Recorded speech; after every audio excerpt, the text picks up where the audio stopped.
yet, but all right, there we go. All right, what is happening, ladies and gentlemen? As you can see, three of the four of us is here. One of us is still currently on extra CP time. He'll get here at some point, whenever the fuck that is. He's probably in the bathroom shining his head right now, some shit like that. But on tonight's show, we have got a lot going on. I mean, a lot. We got updates on the Diddy case. We got crazy shit happening in the NBA, the NFL, a wild ass story of some shit that's been going down in Australia that you're not gonna believe when we talk about it. But yeah, with that being said, ladies and gentlemen, we're gonna do that thing like Stephen A. be talking about, and we're gonna start the show.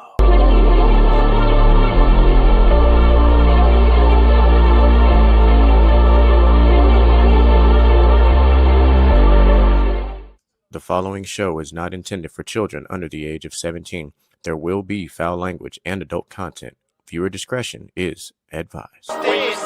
When I'm in my zone, I feel like I'm alone. I feel like I'm unknown to the world that's full of clones. My originality's focused on principalities broken. I'm loaning my heart and soul to the game that's scared to pay it back. And failure is a motherfucker. The strength to go on and believing in another sucker who don't see the vision in you. So you gotta work harder times two. Gotta make it do what it do. With the limited sources you have, your dream is still a find motivation in you and inspire the world to do what you can. If you love it, then fuck it, get through it.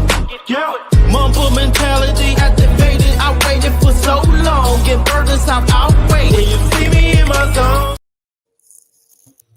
Oh yeah, there it is, ladies and gentlemen. Back at it again, like we never left. We got DJ Micah B back in the building from his little sabbatical hiatus, whatever you like to call it, from doing the Lord's work is what we're gonna call it. But of course, as per usual. Quest.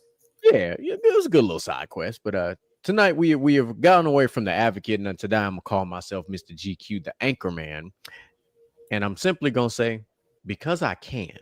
It's a great quote from Riri Williams for those who know. Well, I don't think Ron Burgundy would approve of you calling yourself the anchor man, but sure. You know, this episode is going to be based around the phrase, what the helly? Because that's what's been going on in life. Trending topics. And all over trending topics.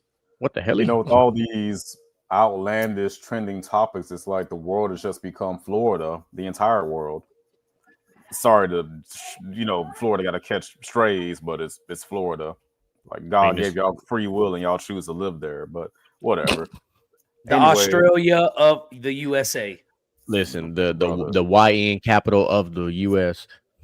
I don't even want to call them YNs. I don't know. But anyways, y'all, happy Wednesday is outlaw. And I'm going to say June didn't even fight back. I don't know. It's already July. We're halfway through the year, y'all. It's July 2nd. America Day is on Friday. America. Bro, after America Day, we transitioned to Halloween decorations at most places. You do. Some of us like to wait. No, you go to Kroger after the 4th of July, and I promise you, besides the back to school shit, they got the fall shit prepping in the background. I don't give a damn about the fall shit. Let me tell you something. Before Halloween even gets here, we have Labor Day, which I really appreciate. And we have the most important season upon us, and that is Leo season. Virgo season. Oh, see, this is where we differ. Oh,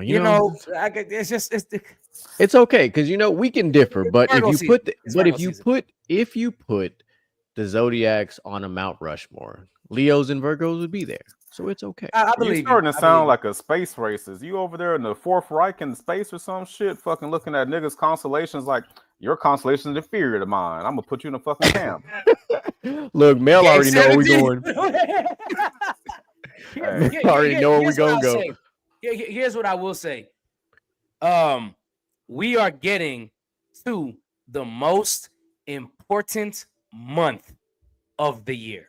Facts. After July. August is pretty damn important. I don't care like what side of the zodiac you land on. August is like one of the best months of the year. August is goated. Point blank. My mom, outlaw. Right? You're August too, right? Yeah, 29th. Yeah. See, I mean, I'm not even gonna go back into the Virgo stuff, but me. Let's leave the space racism at the door. Yeah, me, outlaw, GQ, my mom, CJ, My mom, your My mom. my mom. Just, two of my closest friends, early August. yep, yep. My teenager. My favorite cousin. Like, it goes down. And y'all know, well, I don't know about you. I don't know so much about Outlaw, but GQ, you know, every August it goes down for my birthday. And we have this epic ass house party, me and my cousin. Outlaw, you got to be there this year. You When got is it to. gonna be? It's probably going to be August 20th. Let me put the calendar in front of me, and I'll let you know. It's going to be the weekend before my birthday and the weekend right after my cousin's birthday. Let me pull Because that up real quick. you got that thing coming up. So for those who have been sleeping under a rock, DJ Micah B is sitting in his brand new home that he is the owner of, and that housewarming party is around the mud truck and Kona. So it's finna be on and papa lopping when that shit goes down. Yeah. When So is August that 2nd, housewarming party? August 2nd is the August, housewarming party. it's a month from now. You got Yep. 30 days to prepare. August 10th will be the brunch party for my mom's birthday. Then that Saturday, more than likely August 16th, will be me and my cousin's birthday party. My cousin's birthday is August 19th, and mine is that Sunday, August 24th. And not to mention, August 15th. August 15th is a big day too for this podcast. But you know, Absolutely. we'll cross that bridge soon. For GQ's birthday. Y'all already know how it go. And special shout out to OG Yes, Mel's sir. brothers B Day, who's on August 30th. So happy. So his heavenly birthday is August 30th. So again, August is just full of legends. It's just kind of what it is. I would just like to say too, if you missed Inside the Huddle last week Friday, I was on there and we had a fucking blast. If you miss Inside the Huddle, period, you're wrong. And Inside the Huddle be getting it. And I love today's show because we get to kind of do this crossover of like an Inside the Huddle type thing, a basket to basket type thing, a PVT, and a gentleman's talk type of thing with the amount of topics that we got going on here. And it's beautiful. So without further ado, because we have so much to do, let's get to what these trending topics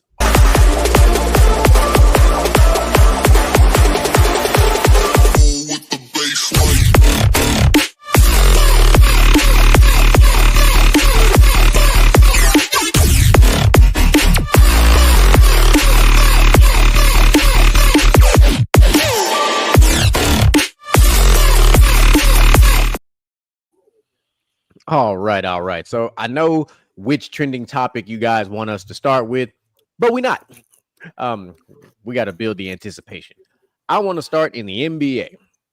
We have ourselves another NBA player who is in trouble for some gambling shit.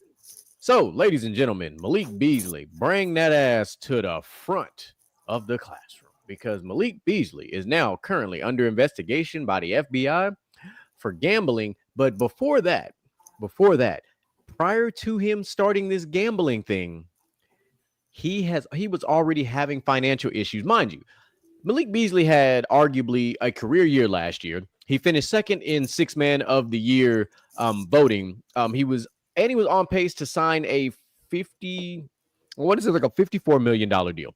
That deal is currently on hold because he's currently on investigation. But let's get into it. So I'm sorry, I take that back. So Beasley and the Pistons were in talk to sign a 3-year, $42 million deal. And then so that's why they ended up signing Duncan Robinson for that 3-year, $48 million deal. But he's currently underneath the lawsuit by filed in April by Beasley's former marketing agency, Hazan Sports Management Group. They are seeking $2.5 million in damages and legal fees and claims that Beasley had financial issues as he could not pay back a $650,000 advance this year. So signed a new contract, then took an advance of $650,000, which should have been a red flag right off the rip. But apparently they wrote in the suit that they elected to take a chance and make a substantial investment of time, effort, and resources in a player with known issues, including and especially financial issues. Beasley was taken on as a client in November of 2023 and was terminated less than 2 years later. So last month, Hazan Sports requested an extension in the suit in the hopes of a settlement. Beasley was expected to cash in this offseason after averaging 16 points a game and hitting 319 threes, which ranked second in the NBA. So he had a career year and found a way to fumble the bag. That's what I gathered from what I was reading there. Um, an investigation is not a charge, which we know that, but we know how it's going to end. But if he is found guilty of the sports betting, because what happened is one prominent sports book detected an unusual betting activity on Beasley's props beginning early 2024 in a January 31st matchup between the Bucks and the Portland Trailblazers. The odds on Beasley was recording the odds on Beasley recording less than 2.5 rebounds moved significantly before the game, going from around plus 120 to minus 250. After the underexperienced a high amount of action, Beasley recorded 6 rebounds that night. So people cashed in if they played their cards right. So needless to say, it is yeah, it's bad. This man still got other stuff going on. So South River Capital, is a company that loans basically I just learned this from reading this beforehand. So South River Capital is a company that specializes in loaning money to professional athletes.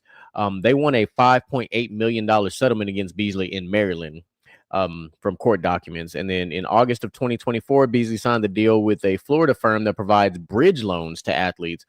Beasley pledged in his current and future NBA contracts as he mortgaged his future contracts as collateral, which I didn't even know you could do that. Let's see. An outlet noted that Beasley and multiple businesses, a Milwaukee-based barber won a $26,000 settlement against the shooting guard, and a Minnesota dentist won $34,000 against Beasley in the same month. So this man got problems on top of problems on top of problems. And this further proves that when you become a rookie in professional sports, you need to have a financial advisor right off the bat. Because the fact that there are these companies out here that are offering bridge loans and people who specialize in giving loans to professional athletes before they secure the bag, that's like going out there and buying a car with a 400 credit score. Your interest rate finna be high as fuck. Your car note finna be like $700, and you still out here like, yeah, but I'm gonna get it anyway. Like, what the fuck we doing?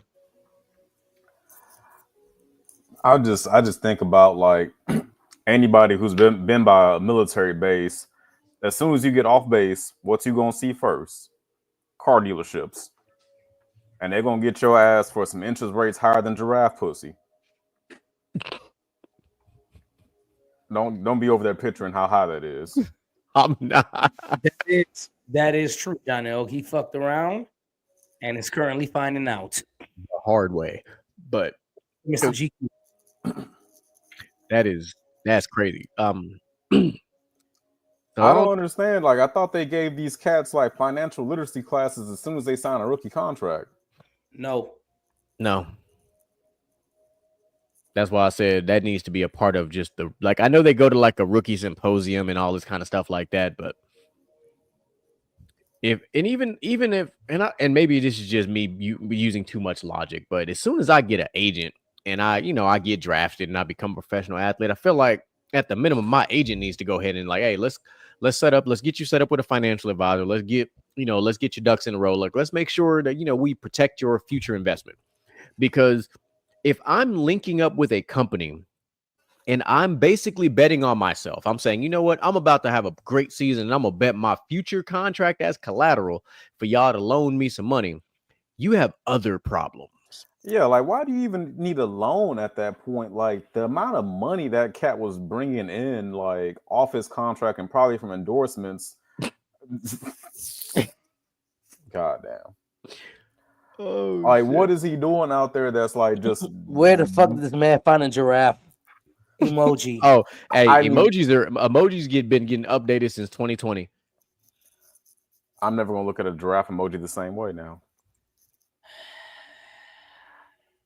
Back to Malik though, like, I don't understand what he was spending his money on to need an advance at his level of like wealth. Like, what the fuck are you doing? Like, who was leeching off of you? Like, how much OnlyFans pussy are you buying?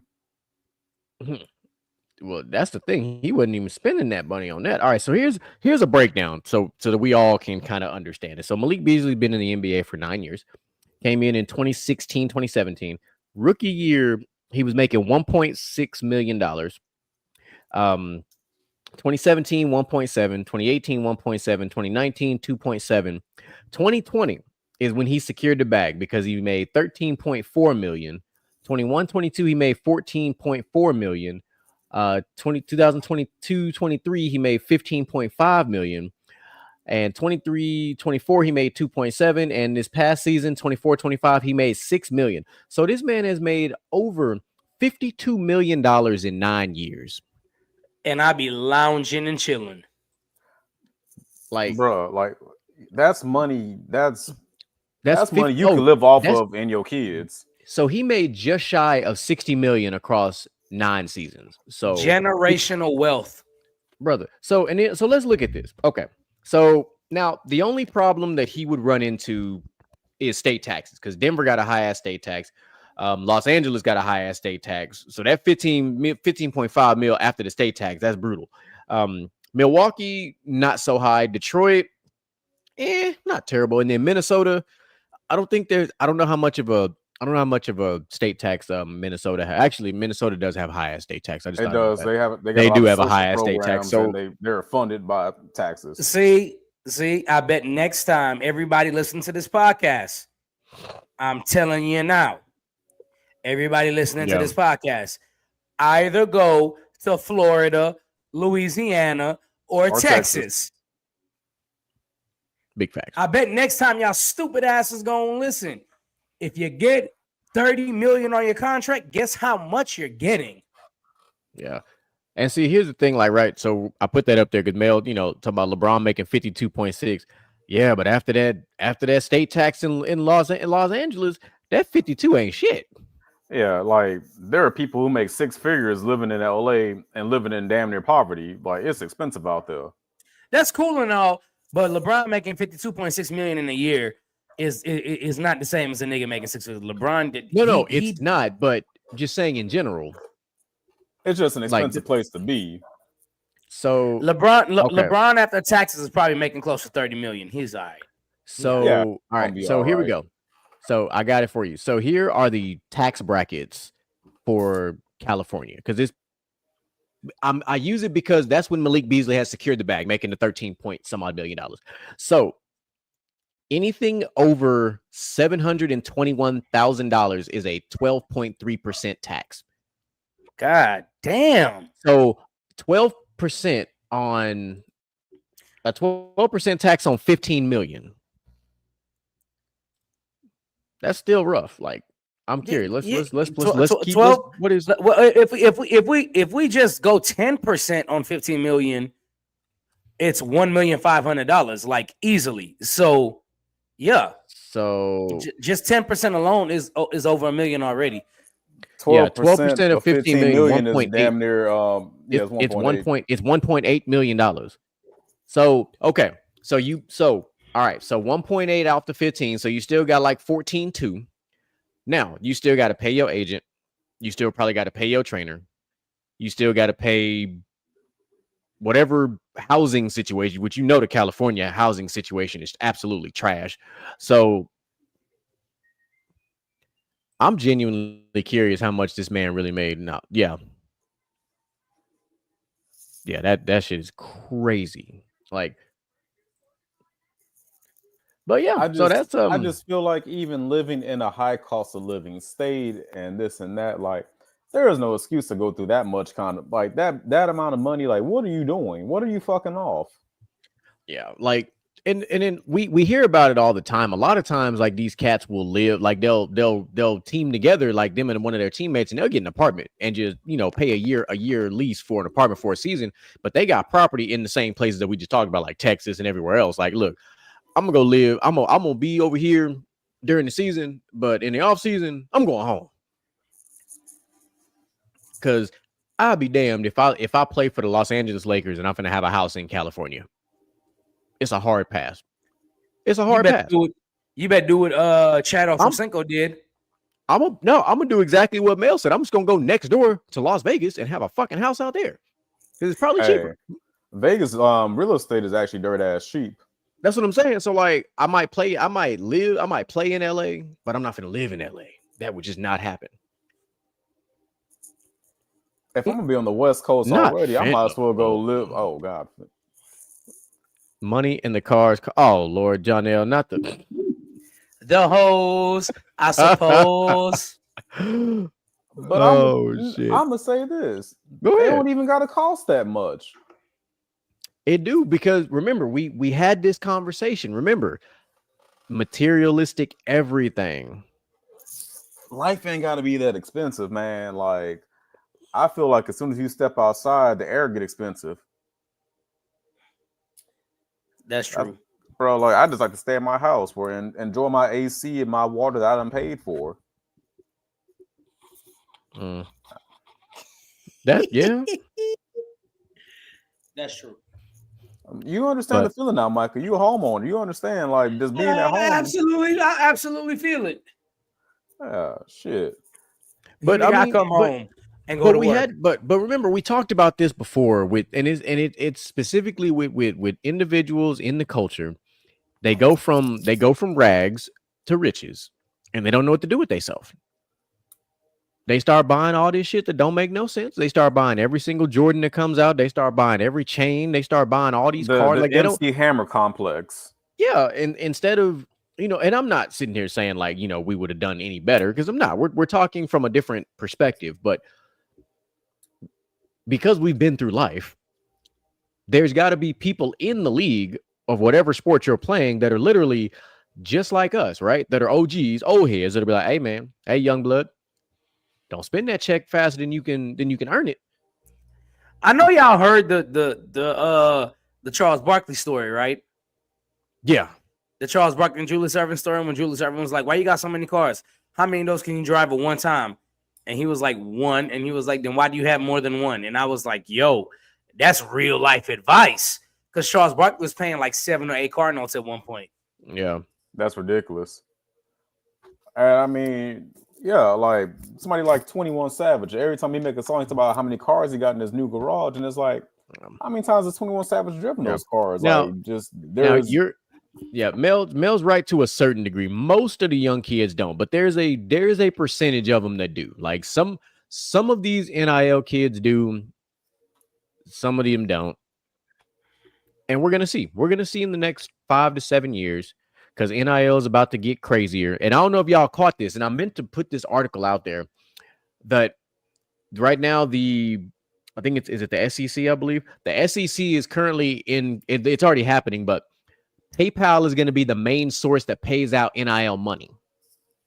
They're going to put it on a. Did you say PayPal? Yes, because PayPal owns Zelle. A lot of people don't know that, but PayPal owns Zelle. So basically, PayPal is one of the only banking systems in America, or in general, really, that can handle the amount of financial transactions that need to take place for NIL's sake. That is not a bank per se. So there's been talks between the SEC and PayPal, and it's already in the works to where they're going to give these NIL kids a debit card, and that's how the money is going to get pushed. Which, however you want to feel about PayPal and all this other stuff, I personally like PayPal because of the invoice system. I love the invoice system. So now you can basically, to me, it sets up an auditing system. Like now you can see, all right, you got paid this, and this from these people, and it's an itemized thing. It makes it easier for taxes too, because the last thing you want to do is give this 18-year-old kid $2.5 million, and they still got to file their taxes. And if you don't file your taxes the right way, you're going to be fucked.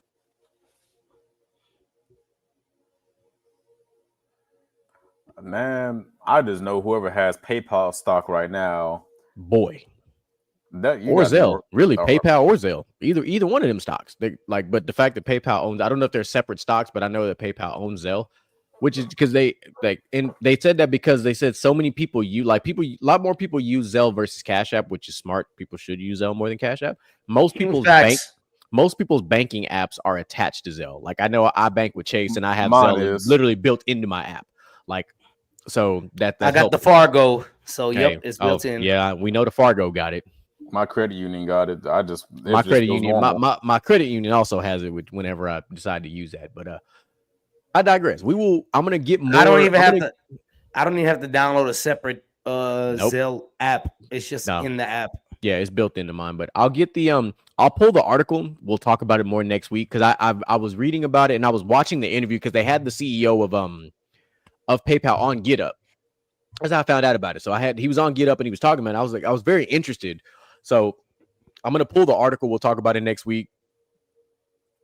They still using money.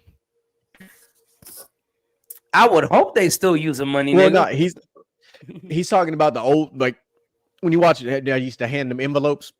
Yeah. The boosters were handing. That's Oh what. yeah, for sure. Yeah, I'm just translating from OG down to you know for sure, to OG to young to YN. You know, so everybody who's watching can understand.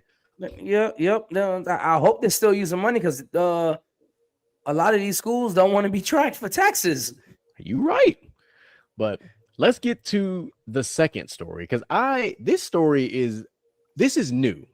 And I say new because I've never heard of something like this happening before. So everybody who watches the NFL, you're very familiar with Puka Nacua. Puka Nacua was drafted to the Rams. Him and Cooper Kupp were a phenomenal tandem, and then all of a sudden now it's the Puka Nacua and Devontae Adams show with the Rams because Cooper Kupp is now in Seattle.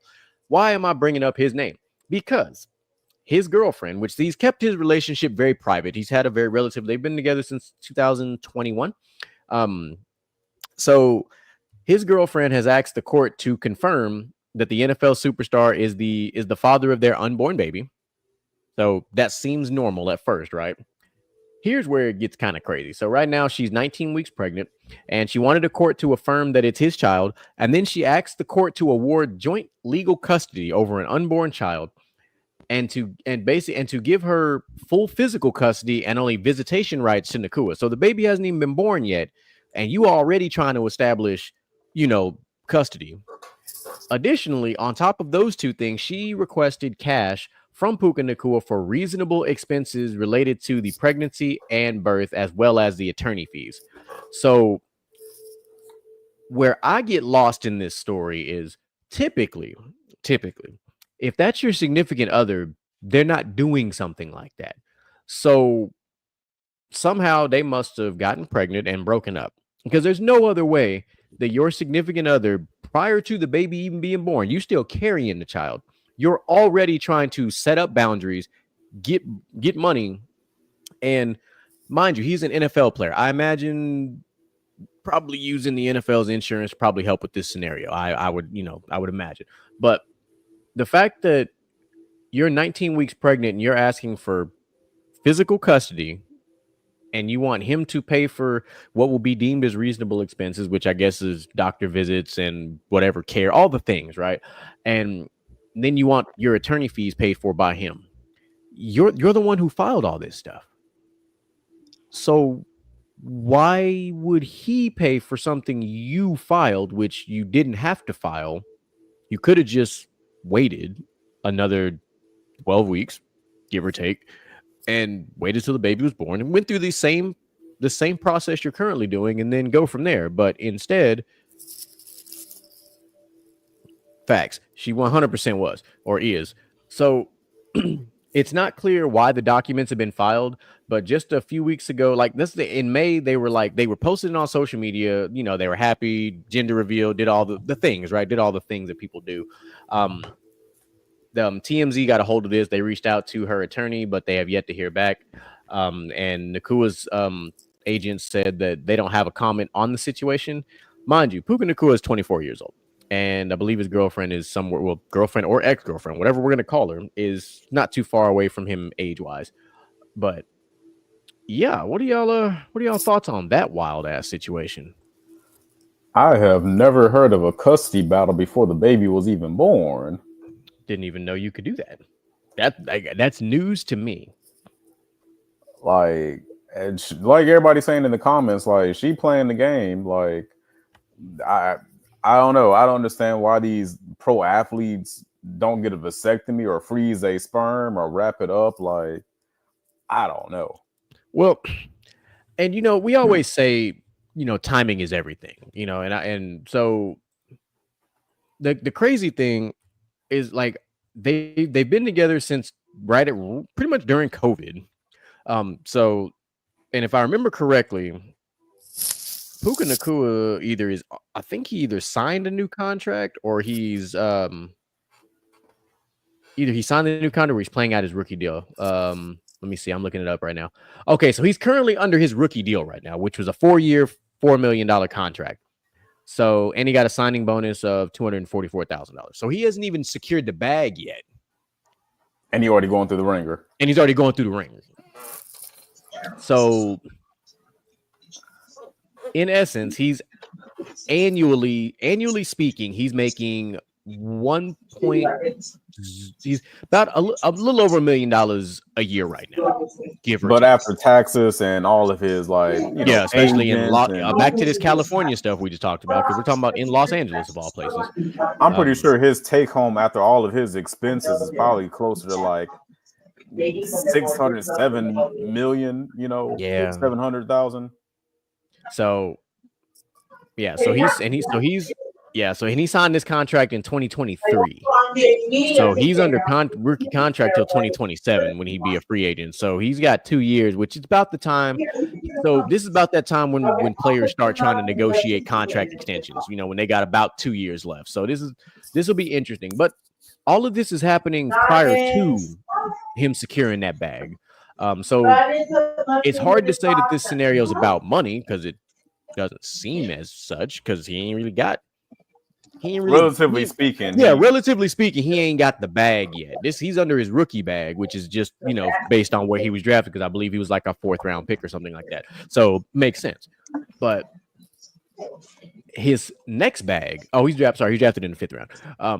His next bag gonna be big. I'll tell you right now, he gonna make $27 million a year at least annually for sure. I'll be shocked if he makes less than $27 million annually. So the bag, he's gonna drag that man back to court to reassess the child support payments. So you would think that, right? Or does he pull a page out of the book of Anthony Edwards? Good way to steal my fucking thunder, man. Good fucking way. Because that's the question. Because it sounds like, since going off of what John L said, playing the long game and everything else, and why not? Because we kind of talked about this last week just a little bit, with the way things are going with men and in some of the relationships. And this, I guess we always have to say this, so I'll just go ahead and get this part out of the way. We're not talking about every single woman with child in existence, but in this exact scenario that we're currently talking about, when we're talking about a relationship that involves a professional athlete, this is why we have these conversations. This is where we have to consider, I think, what Anthony Edwards did initially was going to be the move moving forward. And it also should be what DJ Micah B already said. Some of y'all need to quit bullshit and go ahead and get that VSEC done. Just saying. You would save yourself so much time and effort. And the thing is, you could literally get it done right after the Super Bowl and be perfectly fine for training camp. You're only out of commission for 6 to 7 days, and you're right back to doing shit again. So there's a whole time frame to get this shit done to where you can save yourself, and it's reversible. So once you get that, when you're with that person that you want to be with, go ahead and reverse it, make a baby, do the thing, but protect yourself at the beginning. Okay, but here's the even bigger issue, right? California is one of those states where it's not a fixed percentage ever. It goes month to month based on what you're making, based on disposable income. Yeah, I was just looking it up. It's based on your disposable income versus the child share percentage of how often you see your kid and how often you take care of your kid and things like that. Like California does not have a fixed percentage, something like how Texas does. Texas, you got a fixed percentage for your first kid, your second, your third, your fourth, and it drops drastically as you have more and more kids. Granted, which makes sense why she wants physical custody and him only visitation, because now she would maximize the support thing. But hang on though, you can only get like 100% physical custody if there is reason to do that. Like if she's being abused, if he's a piece of shit, XYZ. Like she just can't. And it's not like the full custody off rip. Right. No. Or here's the other side, and this goes to Puka Nakua. Or she has basically 85 to 90% custody because his job won't allow him to take more than that. That's the flip side. That's why California doesn't have a fixed income of what you give in child support. It varies. It varies month by month. There's no fixed percentage. They have a whole system and formula to figure it out month by month how much you're going to earn in child support. Not like how Texas does, where it's like, hey, child support gets this. Because there's a lot of guys out here I know, if they went by the California system, they will be paying a lot less in child support in Texas because they have their kids 65 to 70% of the time. That is a fact. Yeah. And that's the thing, Or like, more. even as a professional athlete, right? Even as a football player, right? It's not like he's gone the entire season. You got home games, away games, and a bye week. So, and you got holidays because everybody don't play on Christmas, everybody don't play on Thanksgiving, everybody don't play on New Year's, everybody don't play on Black Friday. So there's He could easily get 40% custody. He Yeah, easily could. relatively speaking, he could fight for just half. I would fight for 50 if I'm being frank. I would, at the minimum, I'm not taking less than 50. Like, we're gonna start at 50 and we only going up from there. Like, we're not taking less because at that point now you're flipping the ratio, and now it goes into what DJ Micah B was saying. Because if it's 55-45, different, now the numbers start getting kind of crazy now. But if it stays at 50-50, there's levels to this because at that point, 50-50, if I'm looking at, I'm like, you know what, bet if if we live in separate houses, guess what I'm gonna have? I'm gonna have me a nanny. I'm gonna have everything I need, and we're gonna be cool. But here's my thing about 50-50 custody, and this might be like some really controversial shit. But I feel like if there is 50-50 custody, nobody should pay child support. Y'all got that child fucking evenly. That's why I've always thought that is the one thing that would make too much sense is what you just said. I've always thought that if it's 50-50, like, yeah, that's what you should ridiculous. be dividing is literally everything. Hey, you pay for child, you pay for daycare. Hey, you pay for this. Like, you split whatever you got to split, or just put the total amount of everything, whether it's medical, private school, whatever. Put it all in a pot, cut that shit in half, and say, all right, boom, this is what y'all responsible for. Whatever. If they started requiring itemized receipts for what you use your child support on, motherfuckers be mad. Watch it, make sure it doesn't burn. If you don't pay child support if y'all have joint custody. So I got joint custody. I also pay child support. yeah, but Texas is cutthroat. Wait, Mr. Jen, how often you got your kid though? You see me have my kids all the time. But that's what I'm saying. Like, you always got your kids, but you still pay child support? No, it's for both of them. I'd be whooping somebody's ass right now. I don't give a fuck. Trying to tell you, ain't no fucking way. Even though when I lives with me right now, I still gotta figure out how to go to court and get that shit. Listen, how the fuck you gonna be? That's basically fucking paying a rental for your fucking child that lives with you, like that motherfucker on lease or some shit. That's fucking stupid. Yeah, it's a trial run. How I can send it back. These fucking cost too much money in food. Nigga, if you paying child support, it's about time to return to sender. I'm sorry. Well, look, you got the yeah, but we've talked about the state of Texas on a couple of different occasions because it is very difficult in the state of Texas. It is very pro-mother around here, and we understand that. It's just what it is. It's been this way since we were young. We've seen this. I don't understand it. I absolutely don't. I'm not gonna lie to you. Listen, I'm saying that coming from it. Because listen what I said. When I say I understand it, is because it's been allowed to happen. And no one has challenged it. No one has found a way to combat and flip the ratio. But this goes back to our conversation last week when we started talking about how a lot more men are not getting married and all these things like that. There is a renaissance happening because the same way we were younger when this happened. This is why I'm about to fuck y'all's head up a little bit. When we were younger in the early 2000s game, we had the independent woman movement, correct? We all remember that very much so. What the fuck you think is happening in 2025? It's flipping.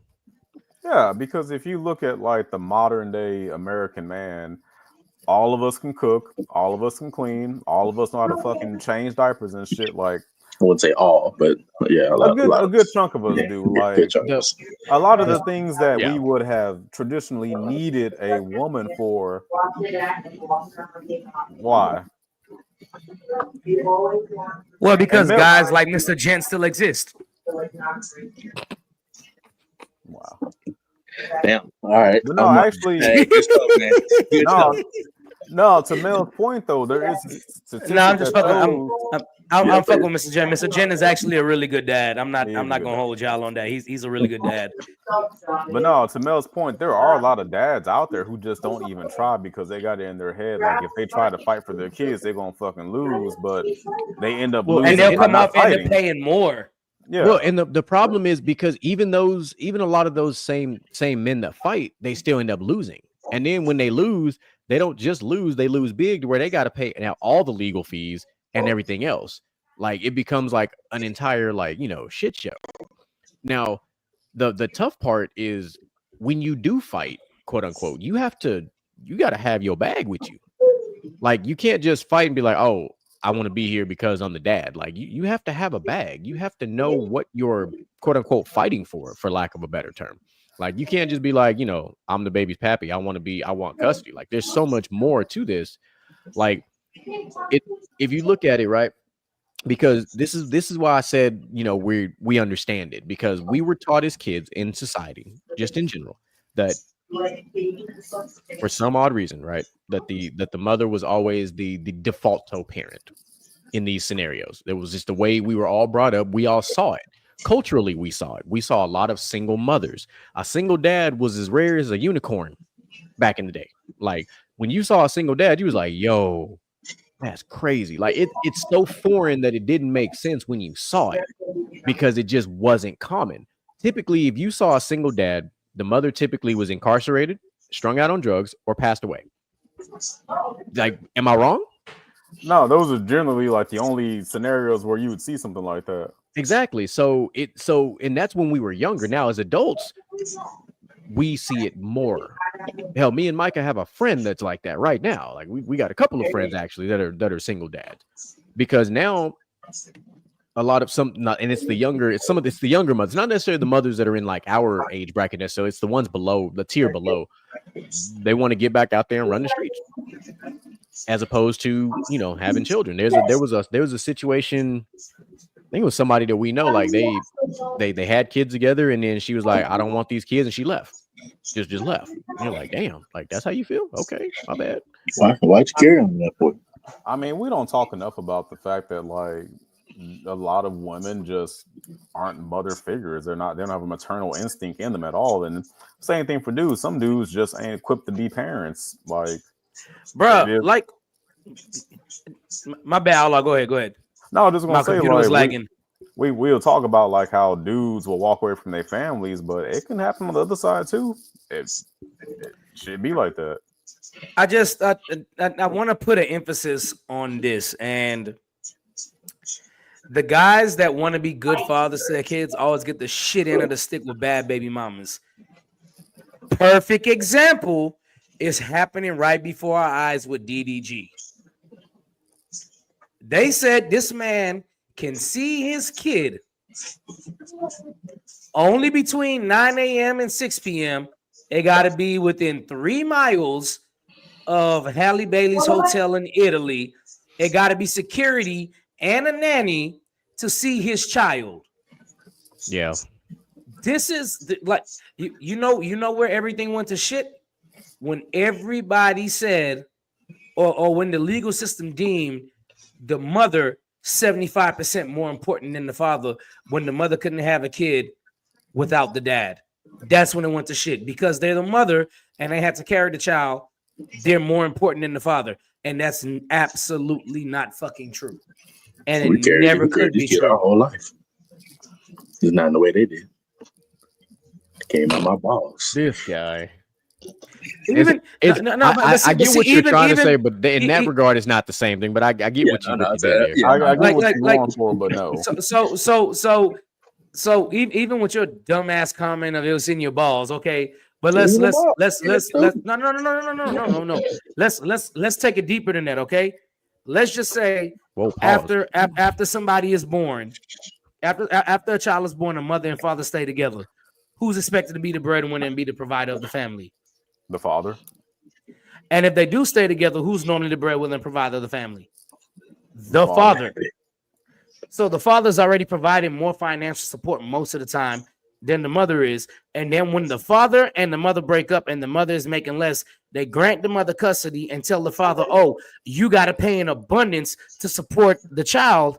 But the money you're paying to support the child and the mother to make sure your child can live comfortable and your baby mother can live comfortable too while watching your child. It's stupid. It's the dumbest shit I ever heard.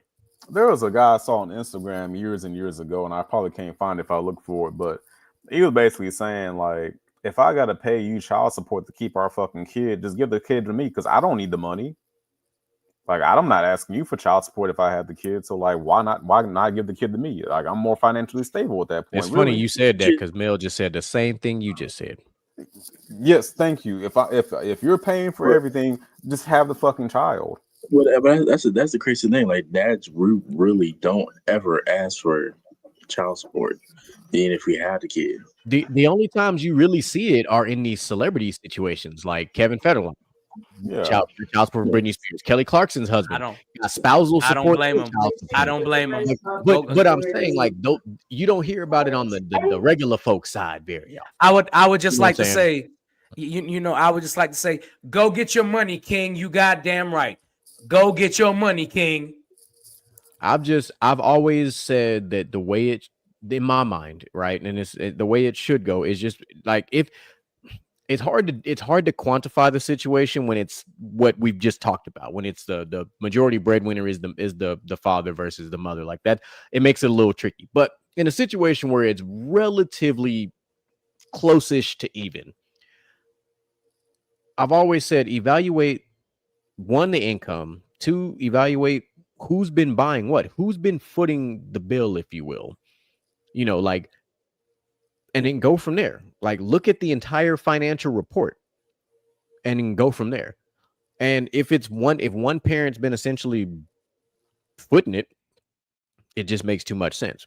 Like, you don't have to like it, but you have to quit thinking about the other parent in this scenario. It's about the kid and who is going to provide the most stability for the child. That's like that's it. Like, I'm not saying take the kid away from the mom and the mom never see the kid again, but if the father provides more stability because of everything else, why would you pull the child from stability, put them in instability, then put the father in an unstable position because you're taking a percentage, a bigger percentage from his earnings to take care of two people versus one. Now, I'm not saying you obviously got to take care of the kid. That's a given. But when you have so much of your income being taken away that you're essentially providing for two people, now it's like, hold on, I'm taking care of two people, and this other person has a job and a place and in their own situation, if you will, and I have to support all the above. Like, if you actually look at, like, the way I know for Illinois, they phrase it kind of weird for, like, why they justify child support, but basically the idea is that, like, child support is to help give the kid the same lifestyle that they would have if both their parents were together, which sounds nice on paper, but your parents aren't fucking together anymore, Timmy. They fucking divorced. I'm sorry, it sucks to suck. Like, why are you making somebody shell out extra money to give this child the same livelihood? Like, it's just totally different at this point. I don't agree with it. Yeah, like, ain't nobody out here saying put the kid from riches to rags. Like, ain't nobody saying put the kid out in the streets and didn't do nothing crazy like that. Whoa. Oh, okay. I see that.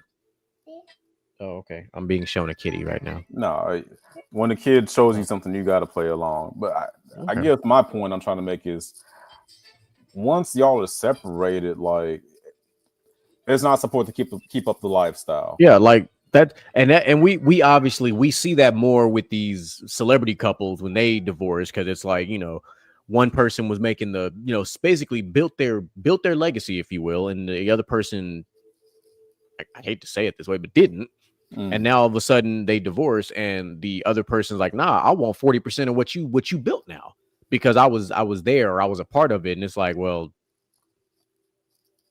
that doesn't mean you get 40%. Like that's not what that means. Like we lived a millionaire or billionaire lifestyle, but that doesn't mean because we're no longer together that I need to support you living a billionaire lifestyle because you're not a billionaire or a That's millionaire. exactly the point that I was However, trying to make. however you want to phrase it. Now, I'm not because I don't think in a lot of these scenarios that the whoever's the majority breadwinner, whether it's the husband or the wife, is just gonna let that other person just fall by the wayside. Like I just don't believe that. Especially if you were with somebody from literal rags to riches, y'all, y'all was together when you had nothing and then y'all built an empire. Like that's a whole other ball game. Because now you got to start fucking around with some shit. But like we're talking about the kid at the end of the day. The kid needs to be where there's the most stability. Yeah, but also I feel like Yeah. child support is a shit selfish, childish people do. In some cases, yes, for sure. Well, and it's always like thrown in the face of the other parent who is basically who's paying child support. Like, oh well, if you don't do this, you can't see your child. Like now it's weaponized, and it's like, wait, hold on, this ain't got nothing to do with me and you no more. So it brings my heart joy when I see these videos on TikTok of these fathers that are taking their children to Disneyland, taking the kids. Like, I didn't make them kids too. I'm taking care of my child. Like, so I'm gonna take my kid from the house and we're gonna go to Disneyland together. And no, I'm not bringing your other children. Like, why would I do that? No, I'm not going and taking your child to Toys R Us and buying them all toys. I'm buying my child toys and clothes and whatever they need. You are definitely talking about that Happy Meal meme. Like, yeah, 100%. Exactly. Like, why would I do that? Because why? In what world? I'm not legally obligated to do any of those things. And some people are like, oh, you just a man, it's the right thing to do. No, as a man, the right thing to do is to take care of my child, which is what I'm doing. Point blank, period. Well, part of that comes from, and I think all of you would agree here. A lot of that comes from letting women define what the hell a real man is for generations. And these women can say whatever they want and disagree all they want to, but as a woman, and a lot of them grew up without dads. So as a woman, especially a lot of you who grew up without dads, you have no idea what a real man is to begin with. What your idea of a real man is whatever the hell social media tells you. It's like, well, a real man would have bought all 4 of my kids McDonald's.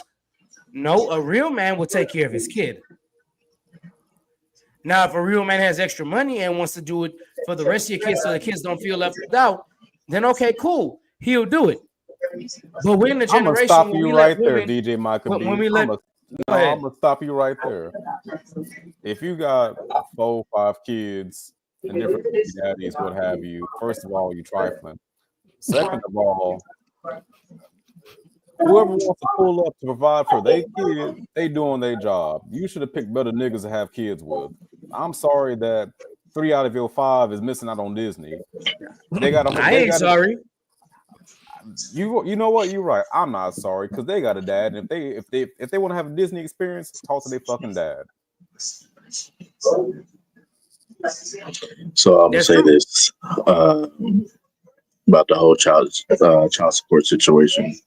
Child support is supposed to be made for the dads that made a child and doesn't want to take care of the child. That makes sense. If you're gonna go get child support because, like y'all said, both of us laid down for this child, and if you don't want anything to do with it, then yeah, you got to pay for it because I'm not gonna do it by myself, type shit. But the people that have kids and the dad's in the picture, and doing what he has to do, I don't feel like she has to pay child support. Because even when we have work or we get insurance, stuff like that, the child is usually on our insurance. The child is usually doing that stuff. But even when it comes down to being with a stable parent, and you're saying like, we should have, show what we pay for the child, right? That's gonna end up being a problem in the long run as well, because we're both spiteful. If we're not getting along with the other spouse or anybody else, we're both spiteful. So it's gonna happen to the situation is we're gonna buy a whole bunch of shit for the child that doesn't need anything. You know, they don't need all that shit, and then we're gonna go up to court. Look what I made. Look what I got. Look what I did. Look what this, and it's gonna be that whole battle of who spent the most money, and the kids sitting in the middle like I didn't need anything. I just want my parents to be my parents. Yeah, That was actually pretty that well was said. brilliant. Yeah. And I think in a way it should be and what you're saying is spot on. We've also seen scenarios where the person who when the woman has a child and we come to find out that the father in question is not the father and that father still has to pay child support. We've seen these cases. On his 18th birthday, found out it wasn't his. No, found out the kid wasn't yours, but because of whatever reason, you ended up signing the birth certificate and everything else, and it was a wrap. In most states, if you sign a birth certificate, you are the father legally. No, it don't matter if you blacker than Wesley Snipes and that kid looks Chinese. That's your fucking kid. You sign a birth certificate. Yeah, and the way it should be, I guess I have to phrase this correctly. Initially, the way it should be viewed initially is when two people have a child. Let's just call it what it is, and let's just say let's say y'all together until that kid's 4 years old. Let's keep it simple, and y'all decide to part your separate ways. For the first year, neither parent should be on child support because for a year, I need to evaluate financially what you two are doing to support that child, because because what's happening is you're assuming that y'all aren't together, so all of a sudden oh well, we're not together, so I got to make sure that I get whatever I'm going to get off of you because of this. Like a part of the court proceedings initially shouldn't even be child support. Should be the last thing. Initially, y'all need to be able to sit down with attorneys and be like, look, let's agree on this, and this, and let's keep it pushing. No matter how we feel about each other, this is how it should go. But there's a lot of money that gets made off of child support, like the states, and that's where things get lost. Like states make a ton of money off of child support. So as long as the system is the way it is, states benefit. Why would they change that? It's like the big farm, big pharma. Why would the pharmacies and these doctors change what's making them a whole bunch of money when they're making a whole bunch of money? So we're fighting an uphill climb. I'm paying the state probably like $500 each month out of my child support for one child. Well, here's the even bigger issue. They should make it mandatory to have a DNA test upon a childbirth. Yeah, I'll give you that. Yeah, before they the birth certificate's even signed. It's gonna cost because normally, but because normally 2 or 3 years down the road, if the woman cheats, it comes out then when this guy has already formed a bond with the kid, been paying and taking care of the kid, and now it's like, hey, this isn't even your child.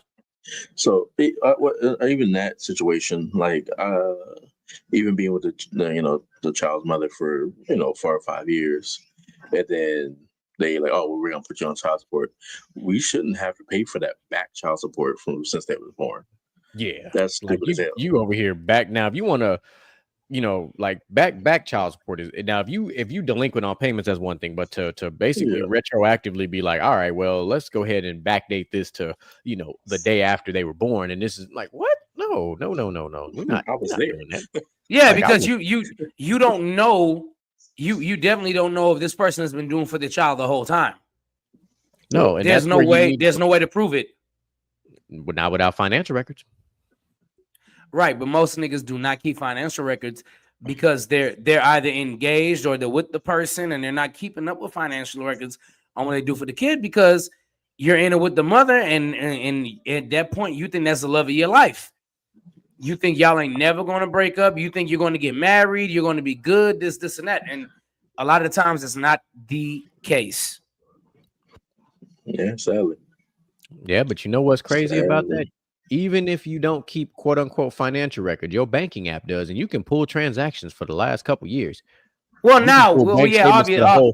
Yeah, but I'm saying you can pull bank statements for the whole year. And guess what? If y'all were together and all of a sudden they see every 2 weeks you spending $200, $300, $400 at the grocery store, you doing this, like clearly you are supporting some shit like that. Like there's levels to this.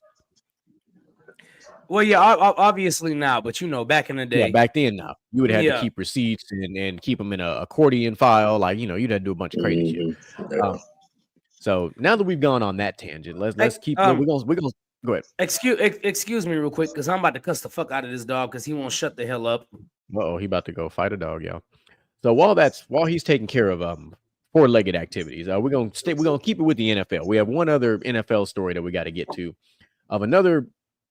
This is kind of like the worst side of this, but it helps us lead into the finale that y'all been waiting on this whole time.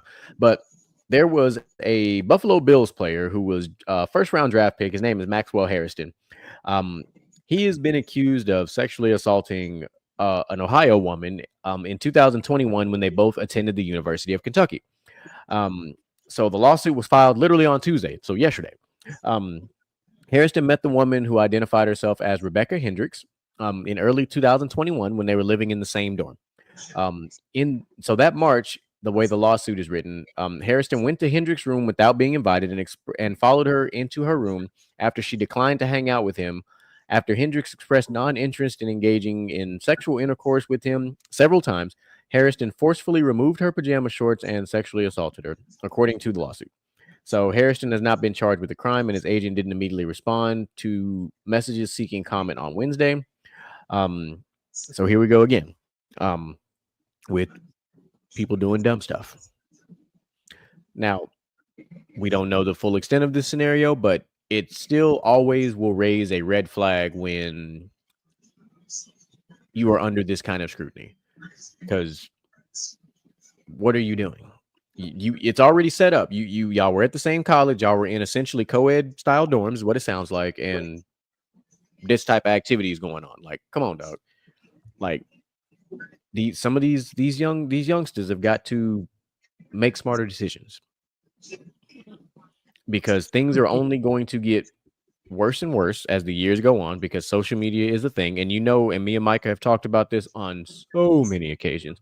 The court of public opinion is the most dangerous thing you can get yourself caught up into, because it can get you convicted before the actual courts can get you convicted. It will get you canceled before you are found guilty or not guilty, depending on whatever the situation is. We've seen this. We had a whole conversation, that whole episode about this with Disney and Jonathan Majors, who was found not guilty, but he was still fired from Disney. Crazy, right? So no one is saying that he did anything right or wrong. We're saying in general. So, but again, we're talking about, what are we doing? Like, why is this more and more common with these college athletes? Like, why is this becoming a thing more and more? Like, what are y'all doing in college that makes you feel like you are entitled to resort to this type of behavior and think that it's okay? Because this is too much of anytime something is trending like this, there's a problem. So what are these athletes doing that makes them seem and feel as if they're entitled to do whatever they want when that is not the case? Like, you're jeopardizing your bag before you even get the bag. Right.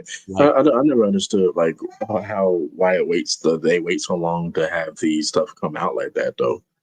Well, that's my problem with things. I'm not going to say it's a problem necessarily, but the way it's viewed is just from reading a lot of articles and watching a lot of different documentaries and stuff. A lot of it just boils down to it. It's fear. It's the psychological damage. There's a lot that goes into it. And like, the way I view it is, because this is 2021, happened, for 4 years later, she's probably been in therapy, talking to a therapist. She's probably finally got the courage necessary to, speak up.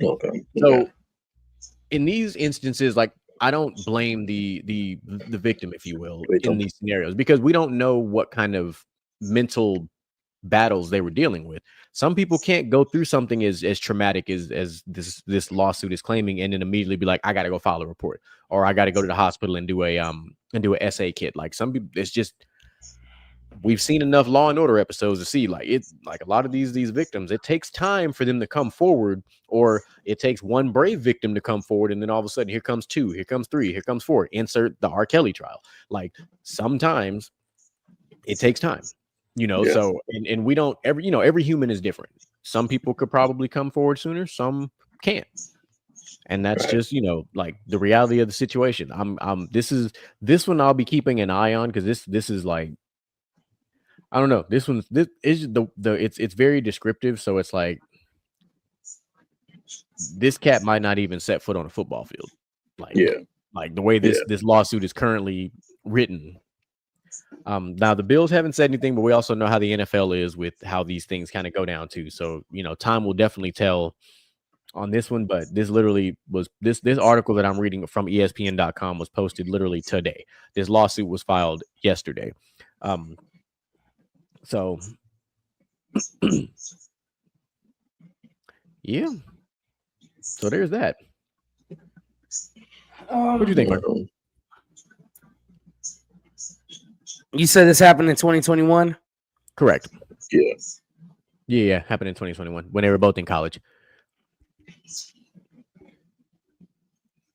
So I'm not saying the dude didn't do it. I'm not saying he did do it. I'm not saying he's guilty. I'm not saying he's innocent. But at a certain point, there has to be a cap on how long it can be before. Yeah, I had to ask that question, but I don't think it should be a cap. But I understand. I just wanted some logical shit. Yeah, but he's saying cap, but the legal term is he's looking for a statute of limitation. Yeah, right. There you go. There has to be and when I say cap, I just mean like on the amount of years. There has to be a cap on or a legal limitation on how long they can wait, because you can't trace the DNA, but you could trace somebody's DNA being in you sexually for like 90 days or something, right? I think is what it was. Right. So like if in the event that you are raped and there needs to be evidence. So I didn't read far enough down. Right in line when you said that. So according to this lawsuit, so Hendricks reported the incident to law enforcement within hours of the of the and received an essay kit exam, at the hospital after speaking to the police. The lawsuit does not specify the outcome of the police report or the exam. And Hendricks' lawyers declined to provide any law enforcement or university documents they may have due to certain information must be kept confidential. So the results of the exam, if you in this case, have not been released to the legal team of, or in this case, I don't even know if Harrison has a lawyer yet, but Hendricks' lawyers are hanging on to this and keeping it close to vest. So if an exam was done and the results are there, there's more than likely some validity to this lawsuit. Oh yeah, for sure. Because and that's good. We just talked about that. We just talked about it. And she's within hours, she was brave enough and went to go file this report with the police. I'm absolutely okay with a guilty outcome then. I don't have a problem with it. A lot of the times what happens is people will wait years and then they'll say something. The perfect example is Terry Crews waited years and then he finally said something, and I guess he feels like justice wasn't done because he waited more than close to 10 years. But after that amount of time, you can't prove anything. Yeah, but this person obviously did it within hours. Yeah, and the residual effect was she transferred from the University of Kentucky in 2021 as well. So she transferred shortly after this. So there's that too. So there's the psychological damage. It was like, I'm gonna file my report, but I got to get away from this campus. Now that is beautifully done on her part. Yeah, and from reading this here, so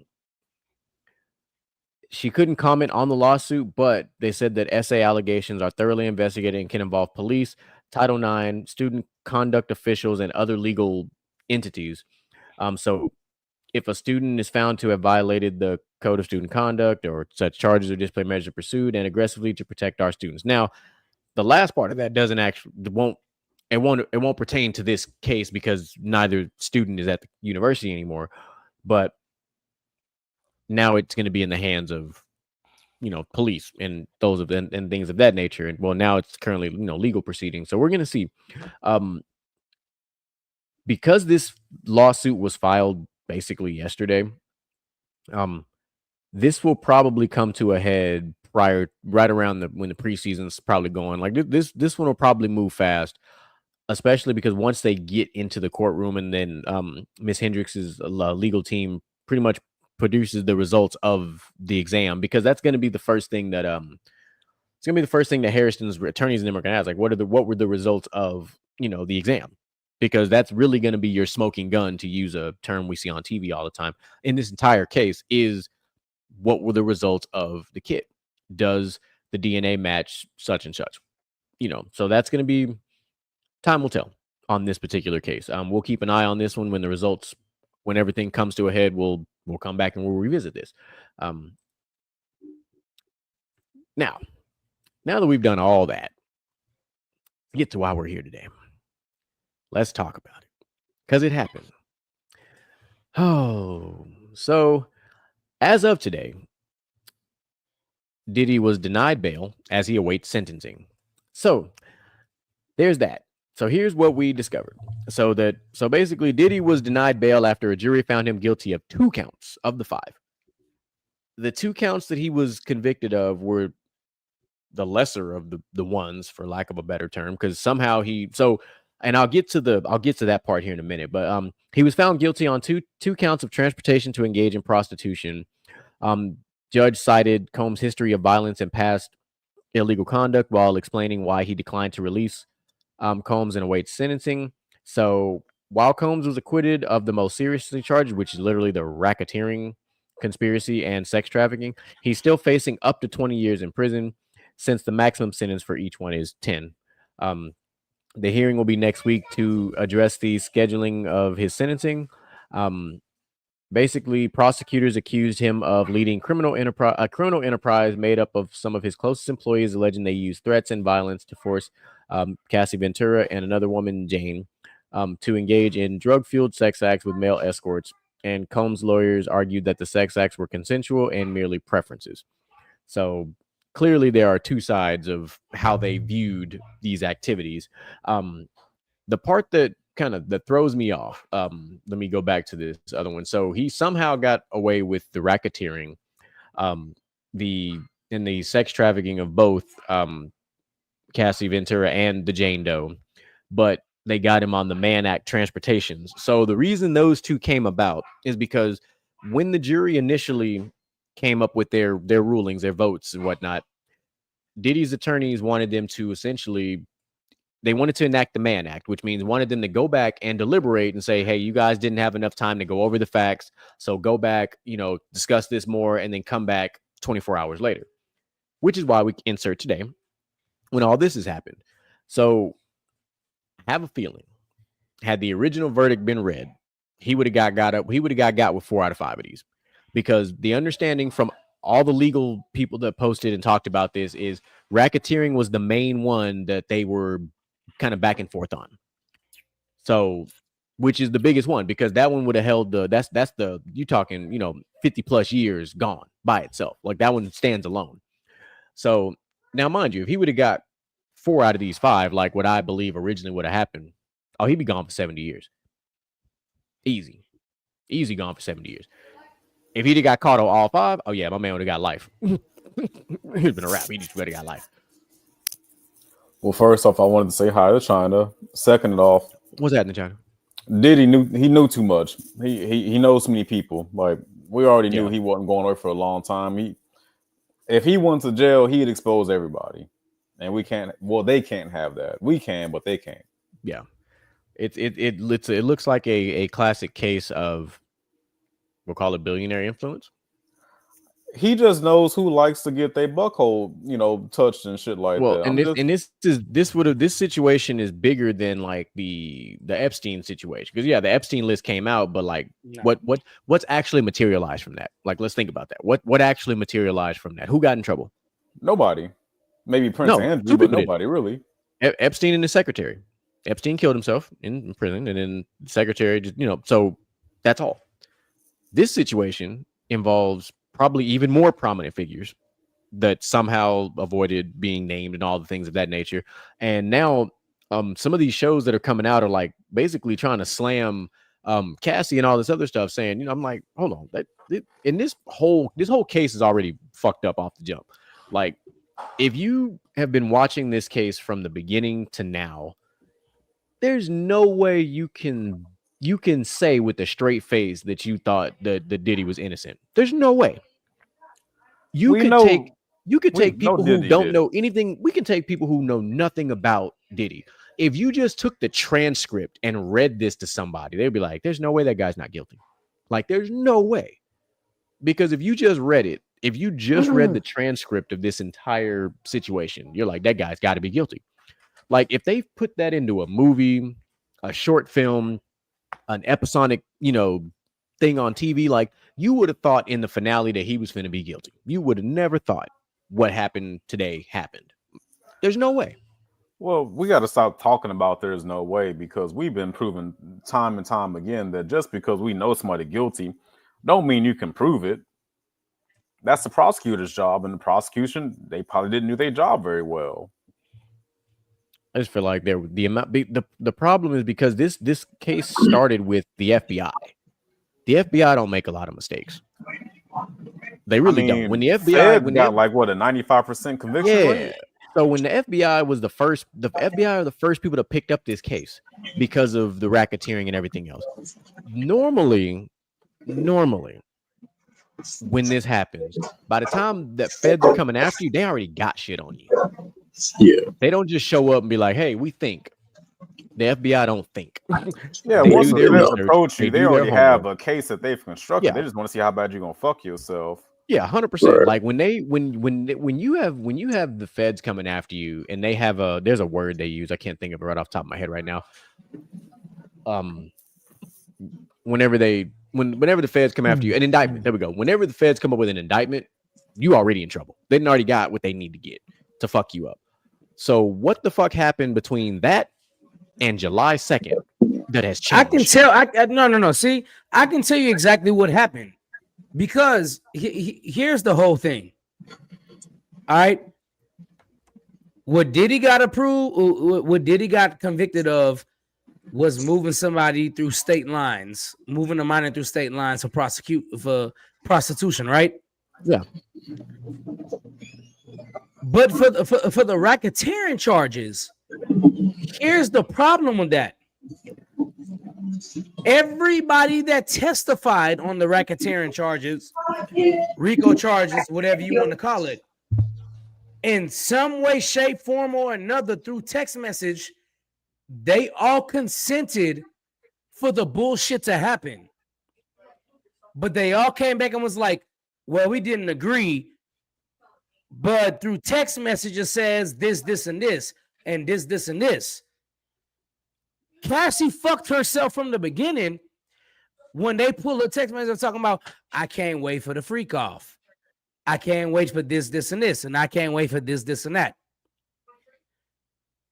You can't convict somebody when they're consenting to it through text message. You're not even fighting through text message. How are you going to convince a jury? Well, I just did this because that's what he wanted. And his defense is like, no, she wanted to do it too. You have no pushback for it.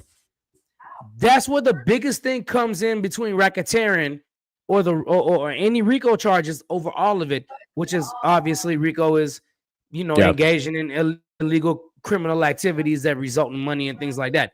But that's the problem. I knew, and I told everybody ahead of time, if he's not convicted of assault from Cassie, on Cassie, because everybody saw the video where he beat Cassie up, I was like, there's only a couple of things this man could get convicted on. Is the assault on Cassie or any kind of other assault that they got on camera. Right? Yeah, and that's the thing, that the FBI found a bunch of videos and audio, so what was on all said evidence that did not aid in this situation. Because there's no way that all this happened and nothing on these videos. We'll just start with those. Like, you can't tell me that there was absolutely nothing on those videos to incriminate. Like, there's no way. But It's not the fact that there's nothing on the video. I feel like later. and I really. but the fact of the matter is, there is text messages backing up everything, where they all consenting to doing it, even if they don't want to consent to it or not.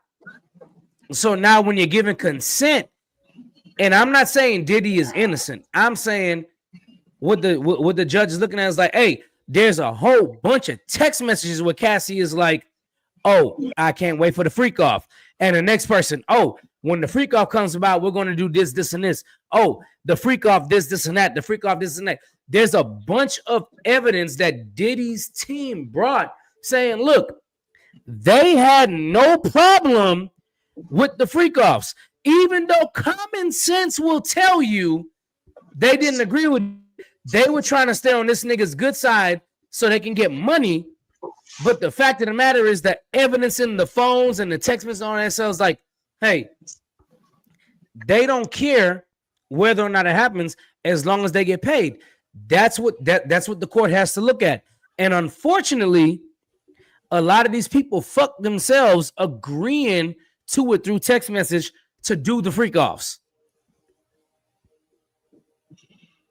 And Cassie being the main one, where you see her talking about, well, I can't wait for the freak off. What time does it start? And this, and that. She incriminated herself because she's sitting here talking about, well, I didn't want to be a part of the freak offs. He forced me, but we're looking at your text message talking about you're ready for it. You can't wait for it. And this, and that. To me, obviously, I know better. But if I was a person that didn't know Diddy or know the situation, this and that, it looked like Cassie wanted to get fucked the hell out of all the time, over and over again. So, like, she was a willing participant? Exactly. Okay. That's what it looks like. Now, I'm not saying she was a willing participant over and over again. She probably did a lot of it because Diddy wanted her to, but she put up no resistance. And all you can go by is the facts, because Diddy's prostitution was like, oh, nope. She's saying she got held against her will, but look at these text messages. You mean his prosecution, not prostitution? I'm sorry, prosecution, yeah. But nonetheless, I know where he was going with it at first, but I ain't gonna lie. Don't do that. Don't do that. Same thing. Just if you think about it, it's the same thing. But at this point, it really is. But nonetheless, it's just like, of course, he wouldn't be indicted on racketeering charges. He would be indicted on taking somebody underage over state lines to engage in prostitution. Unfortunately, most of us know, or at least a handful of us know, one of those people would have to be Justin Bieber. It would have to be. And the other one would probably be Usher.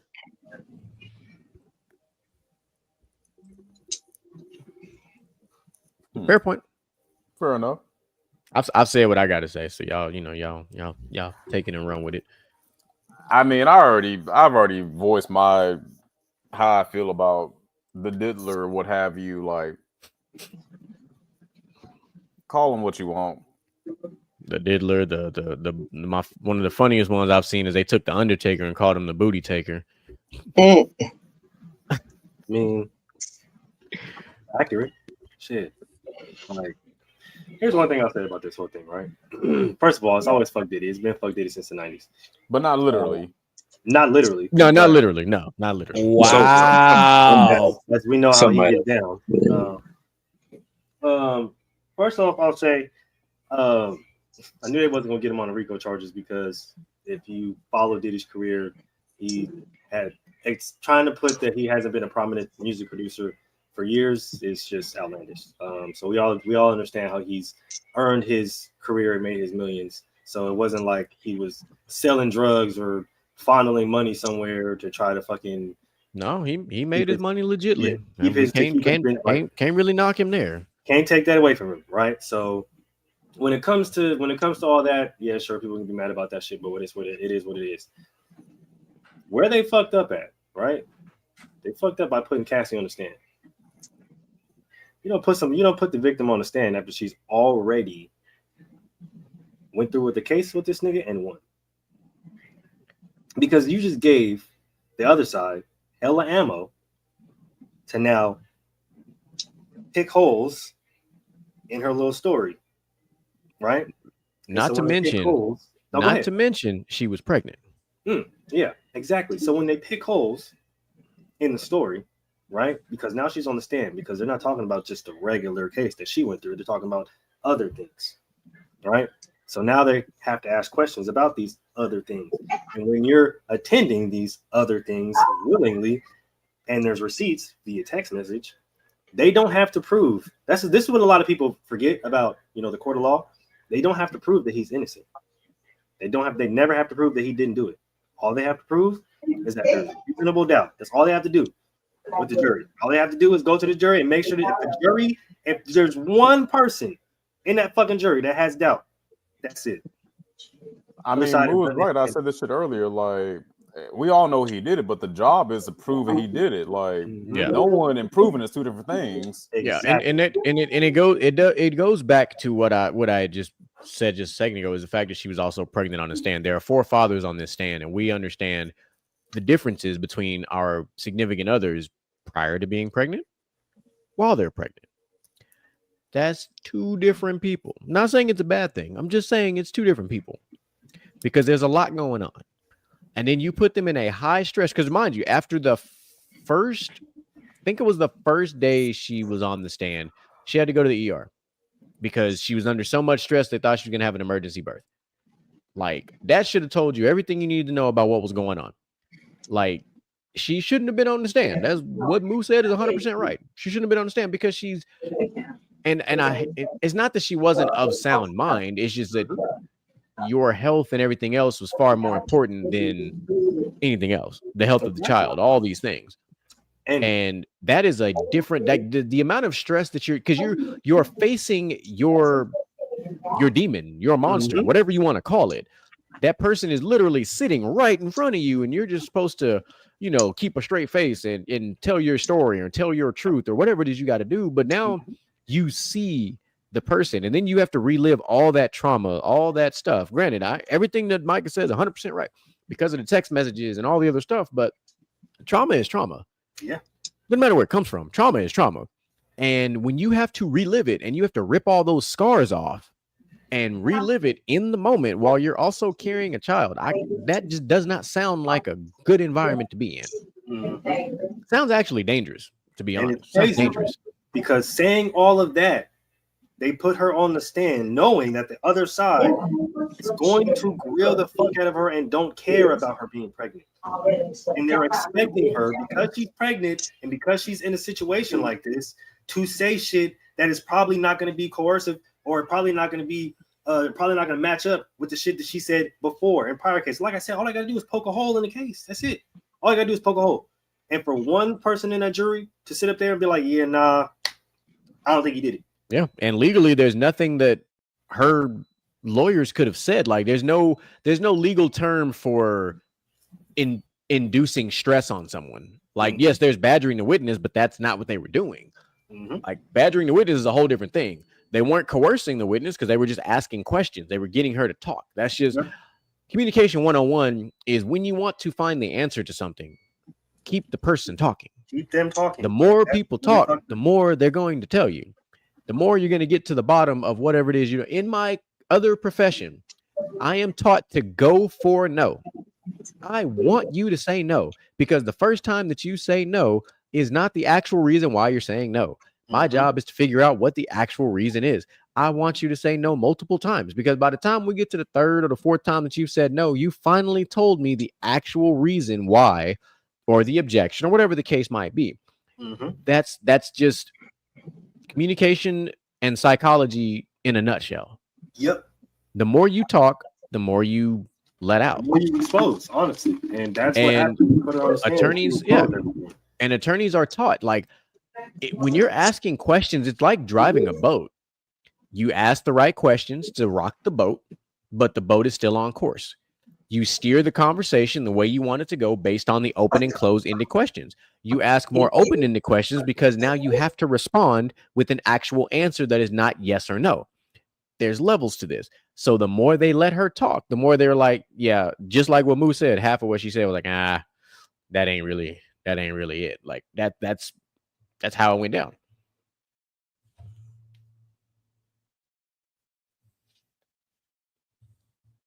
Anything from your side, Jen? You chilling. He's like, man, Look, man, I've been trying to understand because they said they threw out a lot of things in this case. Yeah. Like one day they're like, hey, we're gonna throw out a whole bunch of this shit, I'm trying. I don't know why. I'm pretty sure none of us know really necessarily why they did it, but because Diddy's legal team was able to determine what was inadmissible. That's if you can get rid of majority of whatever evidence is brought to you, it further dilutes the case. It further makes the case. That's why they tried to push for a mistrial like 3 times. Because when evidence started falling through the cracks and getting in and becoming inadmissible, they're like, well, let's just file for a dismissal. Let's just file for this. Like, let's just be done with this case. Because shit just kept falling apart, day by day here. But look at where we are now. Now, we'll see how this ends out. We kind of somewhat talked about this in the chat. Yeah, he can face up to 20 years. Most of us on the panel believe he'll probably just be on some type of probation and some other type of shit, and that's going to be it. He's probably had worked out some kind of deal with the feds and said, look, I'll give you X, Y, and Z. Just make sure I don't face no jail time. Like, that's probably what's happening, but we'll never know that because that's just not how this type of thing works. But we're going to see. That's the way to kind of go about it. We're going to see.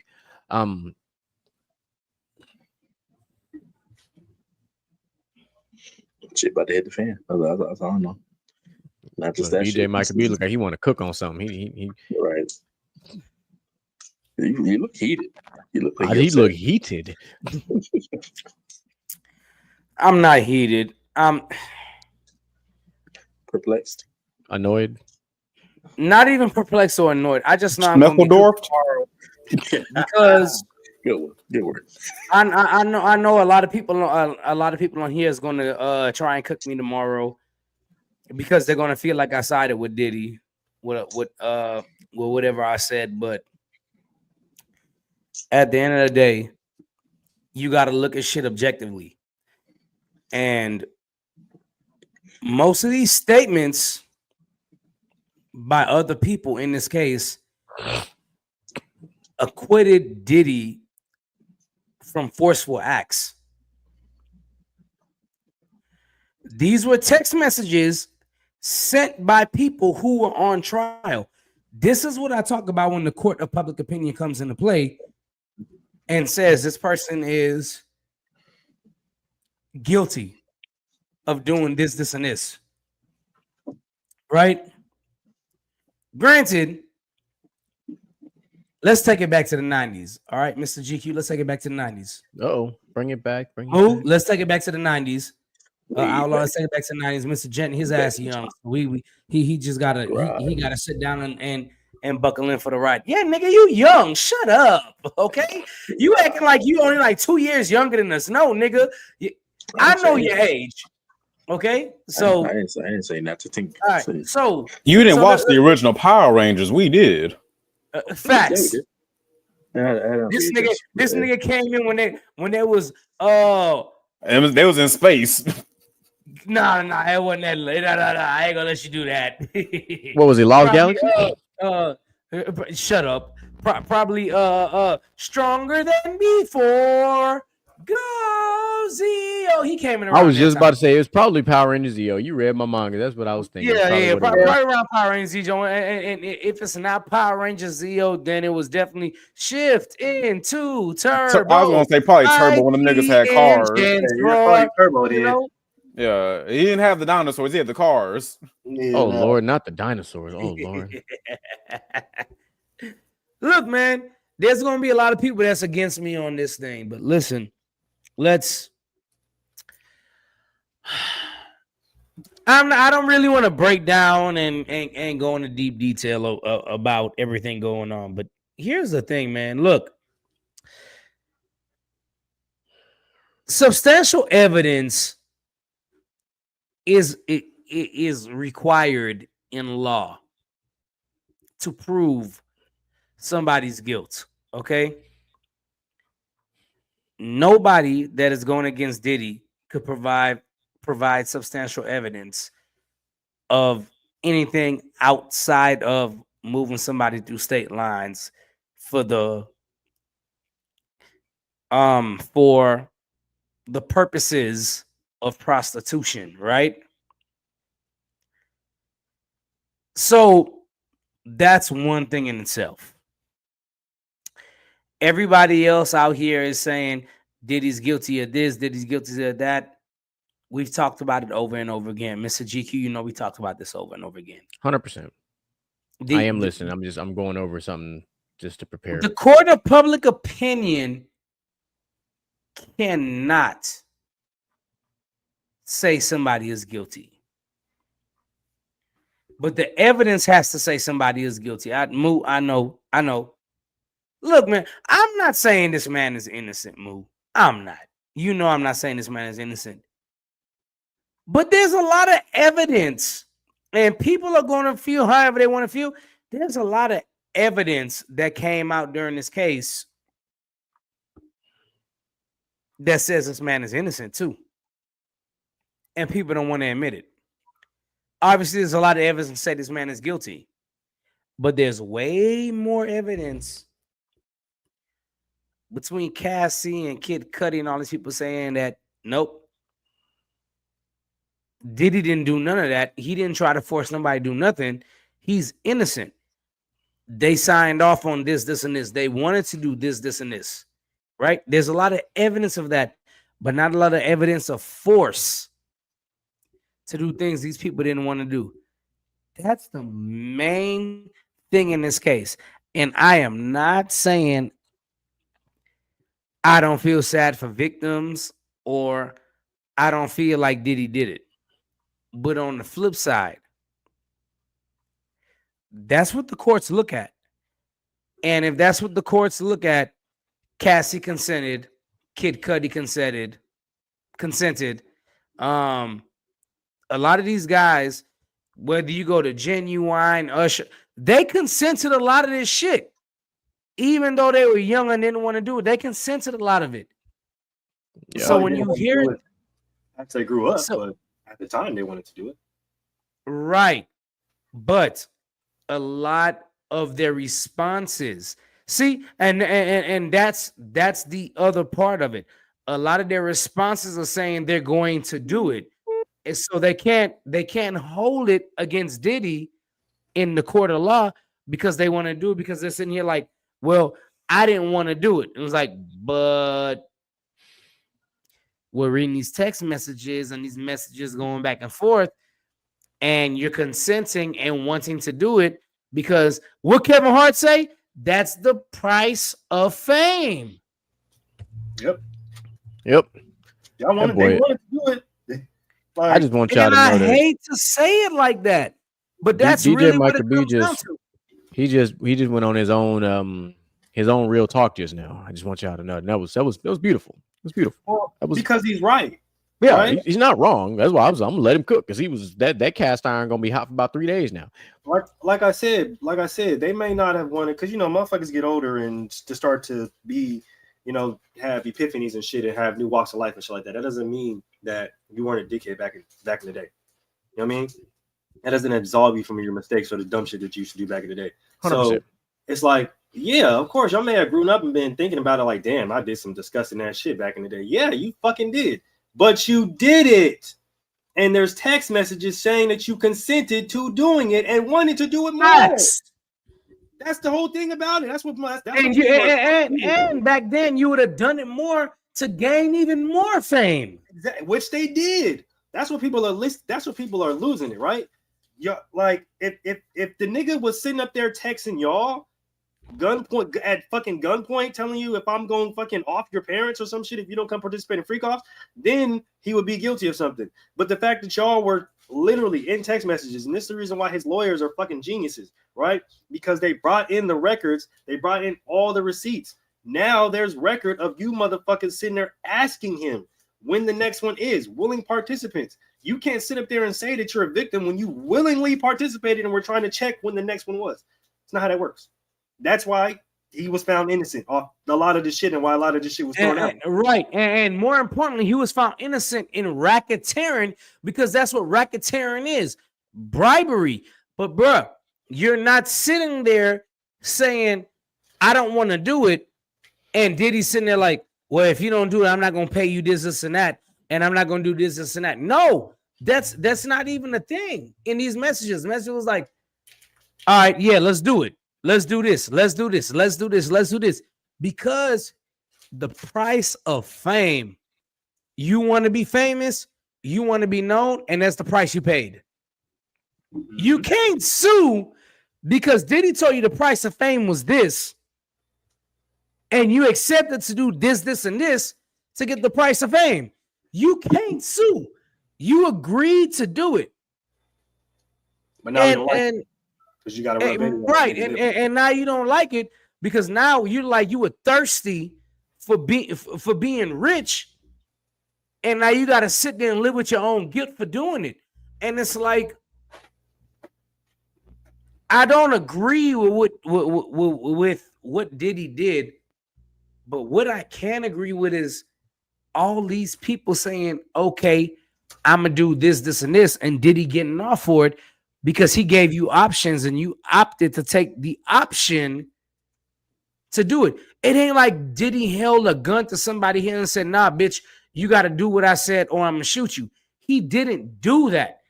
These niggas did it because they wanted to be famous. And that's the part where I have a problem with. A lot of people wanted to be famous. A lot of people wanted to make millions. And this was the price. That was the price. You paid it. And now you're sitting here saying, no, I don't want to pay that price no more. Now we have regrets. You wasn't regretting shit when you was playing with the baby oil back in the day. Regrets or regrets? You know what I mean? Both of them. Because you wasn't regretting shit either back in the day. If you was, you probably wouldn't be in the situation you was in now. All I'm saying is, it was all fun and game until you had to run spurb on another nigga nipples. Now what's the problem? That's the price of fame, big dog. I mean, but he's not wrong. This type of shit. So that's how that went down. So as we get more updates on the final verdict, on the sentencing, we'll break it to you. In the meantime, we're gonna be doing the same thing y'all doing. We're gonna wait, see what happened. We're not gonna get to it. Wait a minute. Wait. This nigga said you gotta have sperm rub on your dog. That's what was taking place. Niggas didn't have a problem with it back then, but as soon as you watching film, you go back and you start looking at plays and shit like, damn, I'm sorry. Did that. No, hey, bro, I'm sorry. I'm sorry. That shit took me out when he said you got to get sperm rubbed on your chest. I'm sorry. That took me out. Hey. Now it's a problem because you was watching film. You go back and watch the video. Now you got a problem. Said you're gonna have to wear it like Vicks rub when you was a kid. You know, it's just what it is. But what did Cat Williams say in the interview? We all know the phrase. If Diddy wants to party, you gotta tell him no. And a bunch of y'all said hell yeah. I was gonna say, and a bunch of y'all said yeah. If you're a Big Bang Theory fan, you understand. Soft kitty, warm kitty. Yeah. That's people that understand the Big Bang Theory. You know, I don't know if anybody watches that, but I heard you niggas. See, China understands. China understands. She said not Vicks rub. Yes, China. Because of what I just said. That's what she was talking about. Because I said I was basically taking that alley from Moo and just dunking it real quick. If your baby batter has the same consistency as Vicks rub, you might want to get checked out. You need to drink some water. Yeah. That's a little thick. That shit coming out like slime. Like that's a little too thick. You need some more hydration. Brother. Coming out like that baby oil that he got in his closet. Right. So we're not gonna get to it today. What I am gonna say is that it's going to be interesting. It's gonna be interesting. So Moolage had put this in our chat a while back, and the full list finally came out of the the New York Times best movies of the 21st century. So I'm not going to spoil it for you guys, but here's what I am going to say. I'm going to give you the cliff notes of what when DJ Michael B was on his rant tangent, I was going through, I was deep diving the list. There are only 4 animated movies on there. One of them most of us have never seen. I'll tell you that right off the bat. The highest ranking animated film, not shocking. Not shocking. It's interesting, but it's not shocking. There's one superhero film from each universe that is on this list. So there's that. You can probably imagine one of them you can guess, the other one you won't guess. I can tell you that. You won't guess that. You will be surprised that it's on the list. Because I was surprised. Because it's in the 90s. And I was like, hold the phone. A little bit. That's crazy. The number 1 movie fucked me up. Because I was like, hold on. Because I remember when that movie came out. And I was like, wait. Is anything make okay? So this says the what 21st century are we living in? Right, we're in the 22nd, I believe, aren't we? Oh, okay. So everything that's on this list, 21st century, barely. We should be in the 21st. No, go ahead, Michael. So like everything that's on here is like up until like 2019, 2020. But see that's the there's like nothing past that. So okay, so I'm sorry. There's a movie from 2023 on here. My apologies. Okay, so everything in the 1900s will be considered the 20th century, right? So this is the 2000s era. Okay, so all the movies that are on this list should be 2000s and after. Correct. Every movie on this list is 2000 and past. That's all what I needed to know. Okay. Yeah. But even still, everything that I've looked at on this list, I'm just saying, it's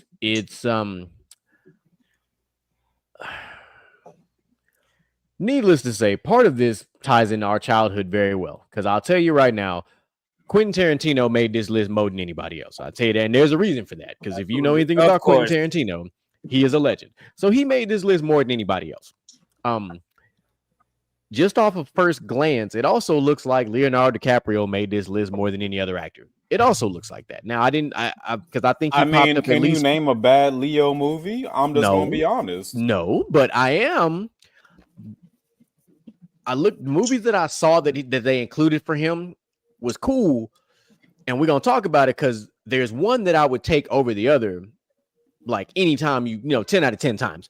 Now, understandable. I know exactly what he's talking about. Yeah, I guarantee you, Moo probably is, because the fact that one in particular movie is missing. Mm-hmm. When you talk about Leonardo DiCaprio films in the 2000s, and no, I'm not talking about The Legend of Bagger Vance, for those who might even try to guess that shit, because that's not what we're talking about here. But it is a movie. It is one of the best psychological thrillers of the fucking 2000s era. Okay. Point blank. They left Shutter Island. I was like, yes.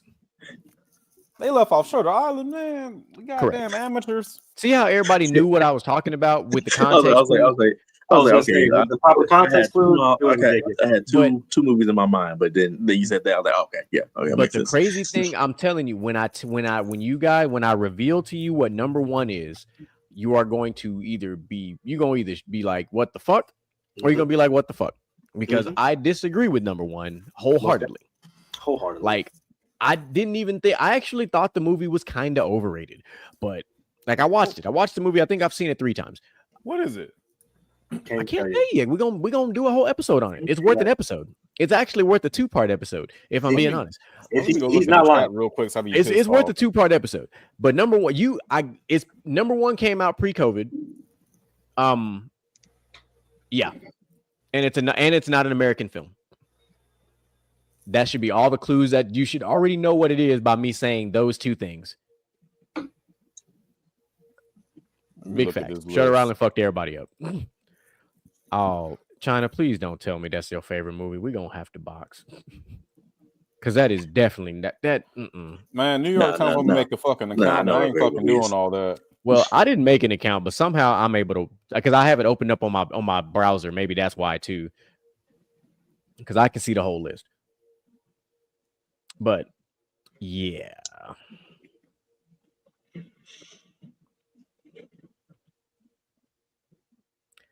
and I guess somehow it like shows. Oh, tracking. That movie didn't actually make the list.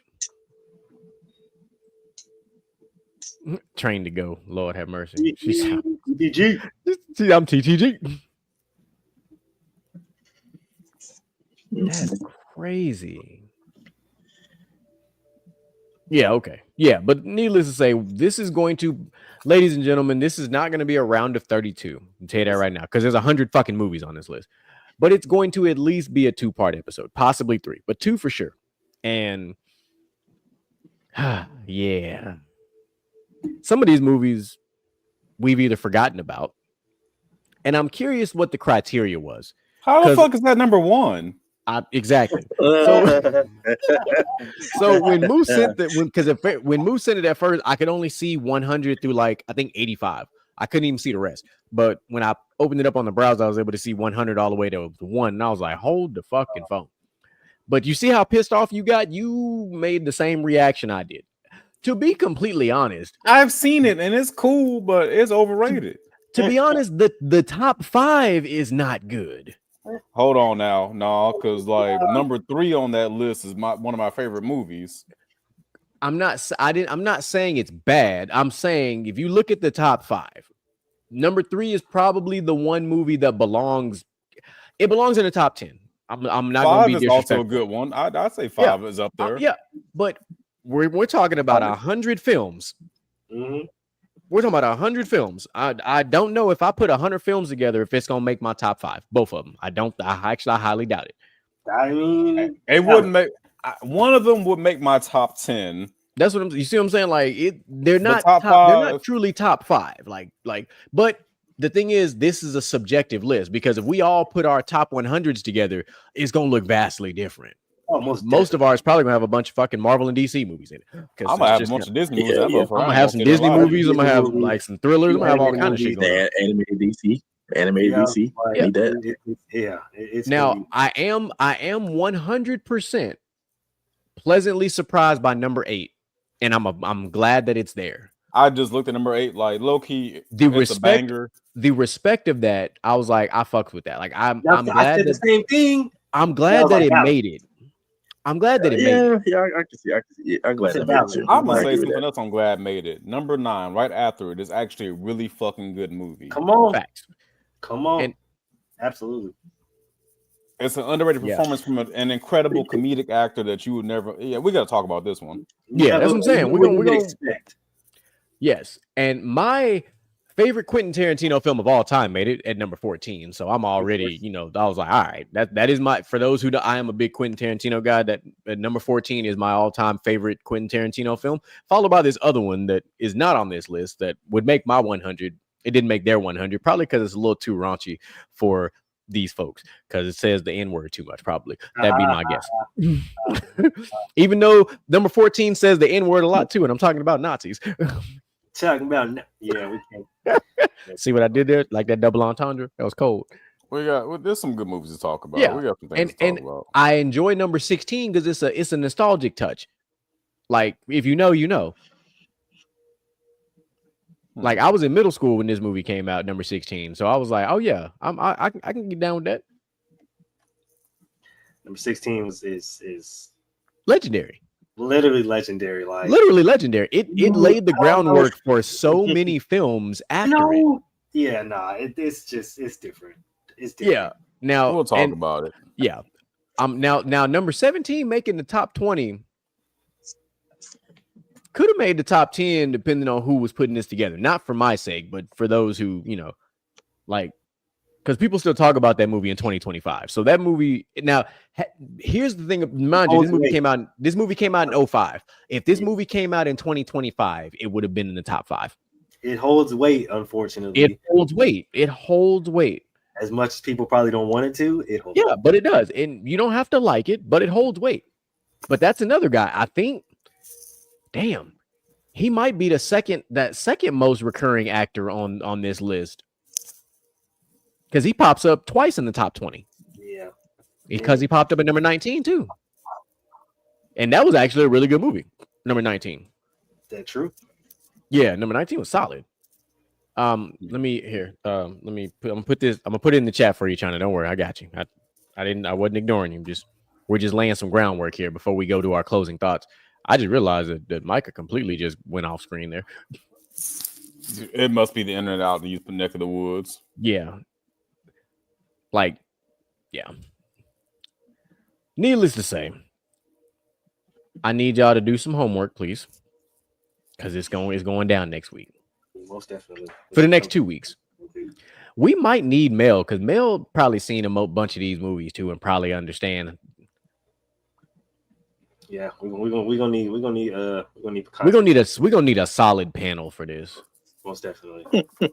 We'll need a whole judge for the whole judgment crew for this one. You know, Outlaw, we ought to see what the homie Daryl doing. He's a movie connoisseur. I feel like this is right up his alley. Like I feel like this is right up his alley. I can ask brother what he doing.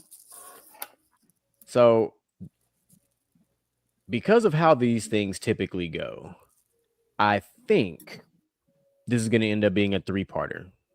Because I think we're going to get through. I think we'll get through a 100 through probably 100 through 70, possibly on the first episode. Possibly. There's about 6 movies in that 70 to 100 range that are going to have some discussion points. Yep.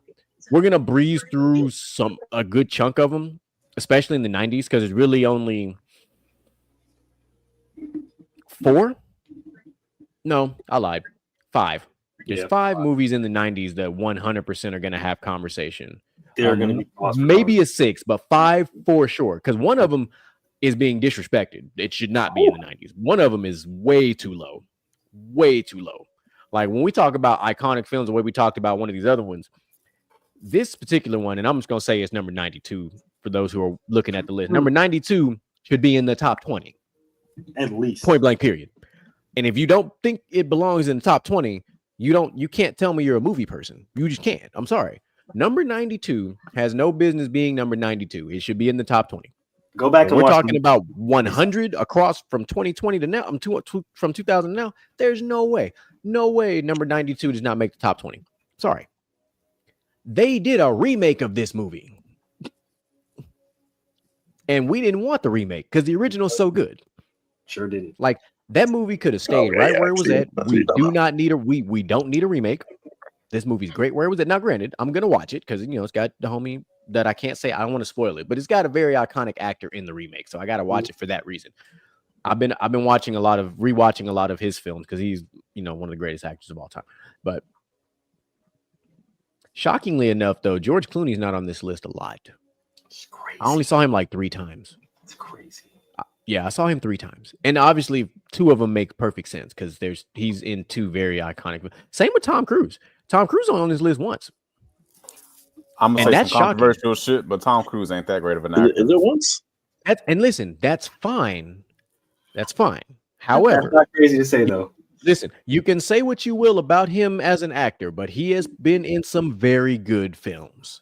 I mean, one of my favorite movies is Edge of Tomorrow or Live Die Repeat, whatever you want to call it. When the nigga like dies over and over, and tries to figure out the loop. That's a good ass movie, but not because of Tom Cruise. One of the movie that he is in, which is number 94 on this list, that movie literally ties into now. He was in a generational film in the early 2000s that literally ties into what we see the world as now, and that's one of my favorite Tom Cruise films. So I'm glad that it made this list. I'm shocked that War of the Worlds, because that's actually a pretty good movie. Nah, early 2000s, like early, like under like 2005 and under. I had to look at this list again. Yeah. But we gonna be talking about this hypothetical supposed list all night if we don't wrap it up. Correct. So, Mr. Gent, will you give us your final thoughts, please, sir? Oh, great show. Apologize why I was late. Did load the kids, doing fun shit, doing dad shit. But y'all tune in next week. You already see what we're talking about. And y'all go ahead and study the list. If there's some movies you ain't seen on there, y'all go ahead and pop them in. They're gonna be on something. Mm-hmm. So yeah, another great show. Talk to subscribe, follow us on all our socials. Yeah, that's it. I like that. All right, y'all. So I had a controversial question I was gonna ask, but I never got the chance to ask. But I'm gonna fucking use it as my closing thought. Rompers or sundresses? I feel like there's an argument that can be made for both, honestly. So are you saying male rompers or sundresses, or are you saying female rompers or sundresses? What are we? I'm 'Cause talking about, like, as a man, what do you Okay. prefer, a romper on a woman or a sundress? Because I've actually seen Ooh. some very nice rompers out there, and like, I can see that being a trend. I can, You know what? I fucks with it. I don't know how y'all pee when y'all gotta go, but like, I fucks with it. But you Just know, skip it to the side. Sometimes. Whole thing gotta come off, man. you know what's crazy? That sounds too much like work. That's not much. That's not much of a debate for me like I thought it would be. It's not for me either. Now, I would take the romper. if you talking the forbidden pants, and I had to think about it, but then I was like, wait a minute. It's a debate because now I don't really much know. Now I don't know. Yeah, because my wife owns quite a few rompers, and I was like, yeah, I fucks with the romper. Like the romper is. I done seen some baddies with some rompers wearing some like, wedges. You know, the white toenails. There's levels. Like, There's levels to the doing some romper. fiendish things. Like the romper and it's like, you know, us wearing the hoochie daddy shorts. Like it has a level of intrigue to it. There's an allure to it. Yeah, like the sundress is the sundress. Like cool. But the romper has more versatility. And see, that's the thing, right? Because the romper they can wear like year round, right? Yeah, like, wear that all the time. You really can't wear the sundress in Texas. You can wear a romper year round for sure. Exactly, that's the thing. The sundress, right? You don't really want to wear a sundress in February. You can't in Texas. You can't unless you wear some tights underneath it. But then it defeats the whole purpose of the sundress. It ain't a sundress at that point. Then, but the romper, your legs might be a little cold, but you can still wear it. You really could. You can wear some long boots. Yeah, you can wear the long. We wear the furry boots.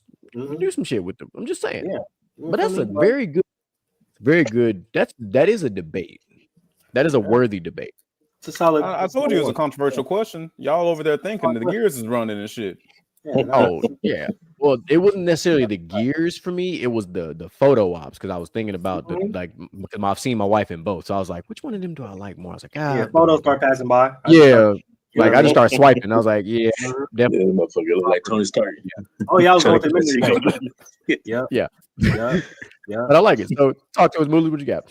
Hey man, another fire show. You know what I'm saying? Long drive home, so I was tuning in the comments and stuff like that. But make sure y'all tune in to PVT tomorrow. Got some new rolling out for y'all. Think it's gonna be dope. So hope you guys are excited for that. And then, hey, we are 10 Sundays away, fellas. 10 Sundays away from football season.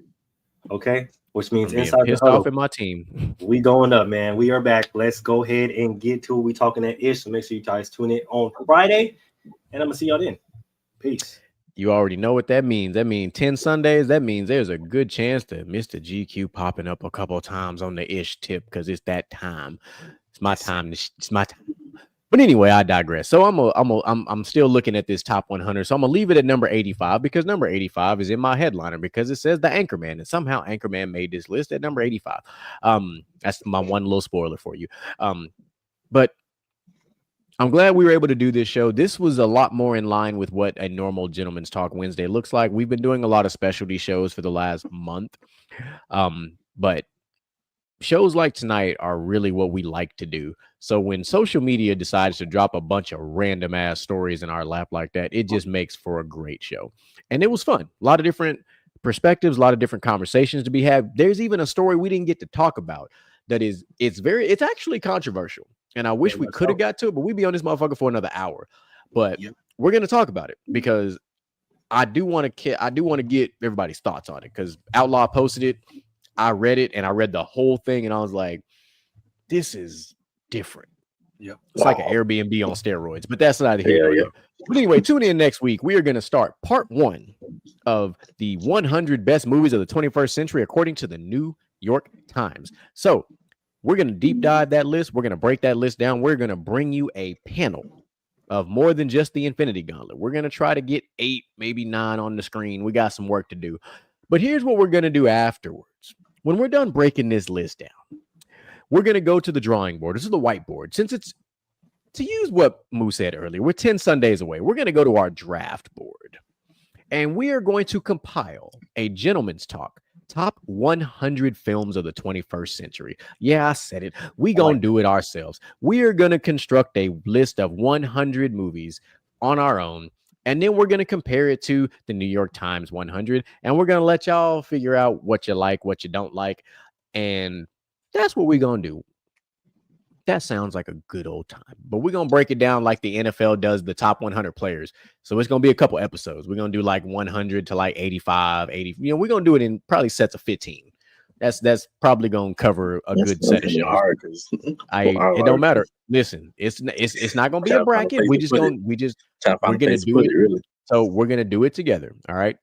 We got the Infinity Gauntlet. There's 5 of us. So we're going to do this. All right. Everybody's going to contribute 15 or so, 15, 20. We're going to cross off the duplicates and we're going to see what we have.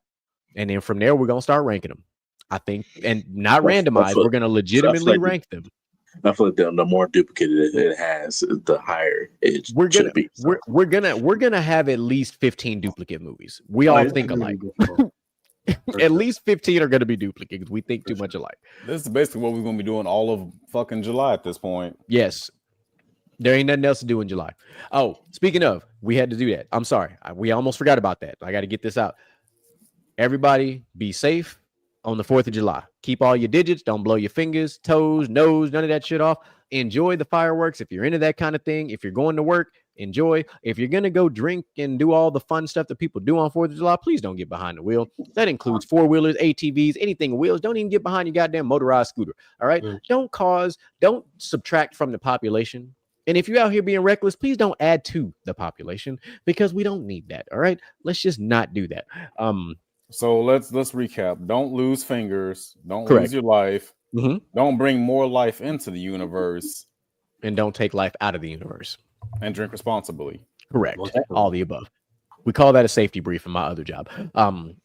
Most importantly, I can't. So also it's 4th of July, but it's also Outlaw and ours grandmother's birthday. So happy early birthday to you, grandmother. And on Monday, it is my little person's 4th birthday. So happy early birthday to Calissa. She will be turning 4. We will be having her party shortly after that. She decided on a Peppa Pig party. So we are Peppa Pigging it out at the crib. So that's just what it is. Not my party. I just show up and decorate. That's how that goes. And pay for it. And drink. How we do it. But the same way all my WWE fans are big fans of the Usos and hear the Usos say, welcome to the Uso Penitentiary. Ladies and gentlemen, welcome to Leo season. Because it's upon us. Whether you like it or not. No. Because I know Mike is not here. He can't talk about Virgos no more. So it's cancer season. No. Cancer season is about to be over with. It's about to be over. No, it's not. Just let my brother channel his fucking inner space racism. Let him have his Cancer season is about as short as the Cowboys Super Bowl window. All right. So is Leo's. No, it's they're all the same length. I'm saying as far as notoriety goes, we have a dynastic season. Short as goddamn temper. God damn it. Our temper ain't short. You just mad because y'all ain't as smart as us. Cancer. Bullshit. Why is your name named after a disease that people die from? Damn. And why is mine named after the king of the jungle? I'm just saying we're not on the same level. I can't choose my shit, so hey, I'm just gonna move. We're not on the same level. One of us is royalty, the other one is death. Like, and if we want to go a step further, one's a lion, one's a crab. I eat crabs. I don't eat lions. We run from lions. Just saying. Some people you just gonna have to let them have this one because you're gonna all day. Yeah, I'm let him. Because I'm a cook. And I'm gonna cook them crabs. Hey man, he going crazy right now. I love a good seafood boil. I will boil them crabs. I have no idea why I'm a cancer. So my parents had me. I'm just. I mean, just go back in time. 40 weeks from your birthday. What was the occasion? He was a fall baby. He was an in between Halloween and Thanksgiving baby. That's what that means. I did the math. Why I have a cancer. July 7th. I have one. I found out on Veterans Day that I was having a kid. So that means between November. No, just saying between Halloween and Thanksgiving, some shit went down. I know exactly when and how my kid came to be, so I ain't even. As do I. Yeah, it was Christmas morning. I already fucking know. 100% know. We listen. Needless to say, the club was you're shot up. You're unwrapping the wrong gifts, brother. Hey, I can recollect every time, but we don't have that much time. You're right. But anyway, ladies and gentlemen, appreciate the chat. Y'all were great. We are set up for the rest of the month as far as shows go. Make sure y'all like, subscribe, follow, hit that nice little bell, get the notification when we're going live and in color. It's always a wild, exotic, and phenomenal time when you got your favorite outlandish gentleman, DJ Mike B, wherever you are. I hope your Xfinity gets back up and running. We're gonna pray for you. But we're gonna see you soon. But as per usual, ladies and gentlemen, we love y'all. We appreciate y'all, and we are Motivation in you and inspire the world to do what you can. If you love it, then fuck it.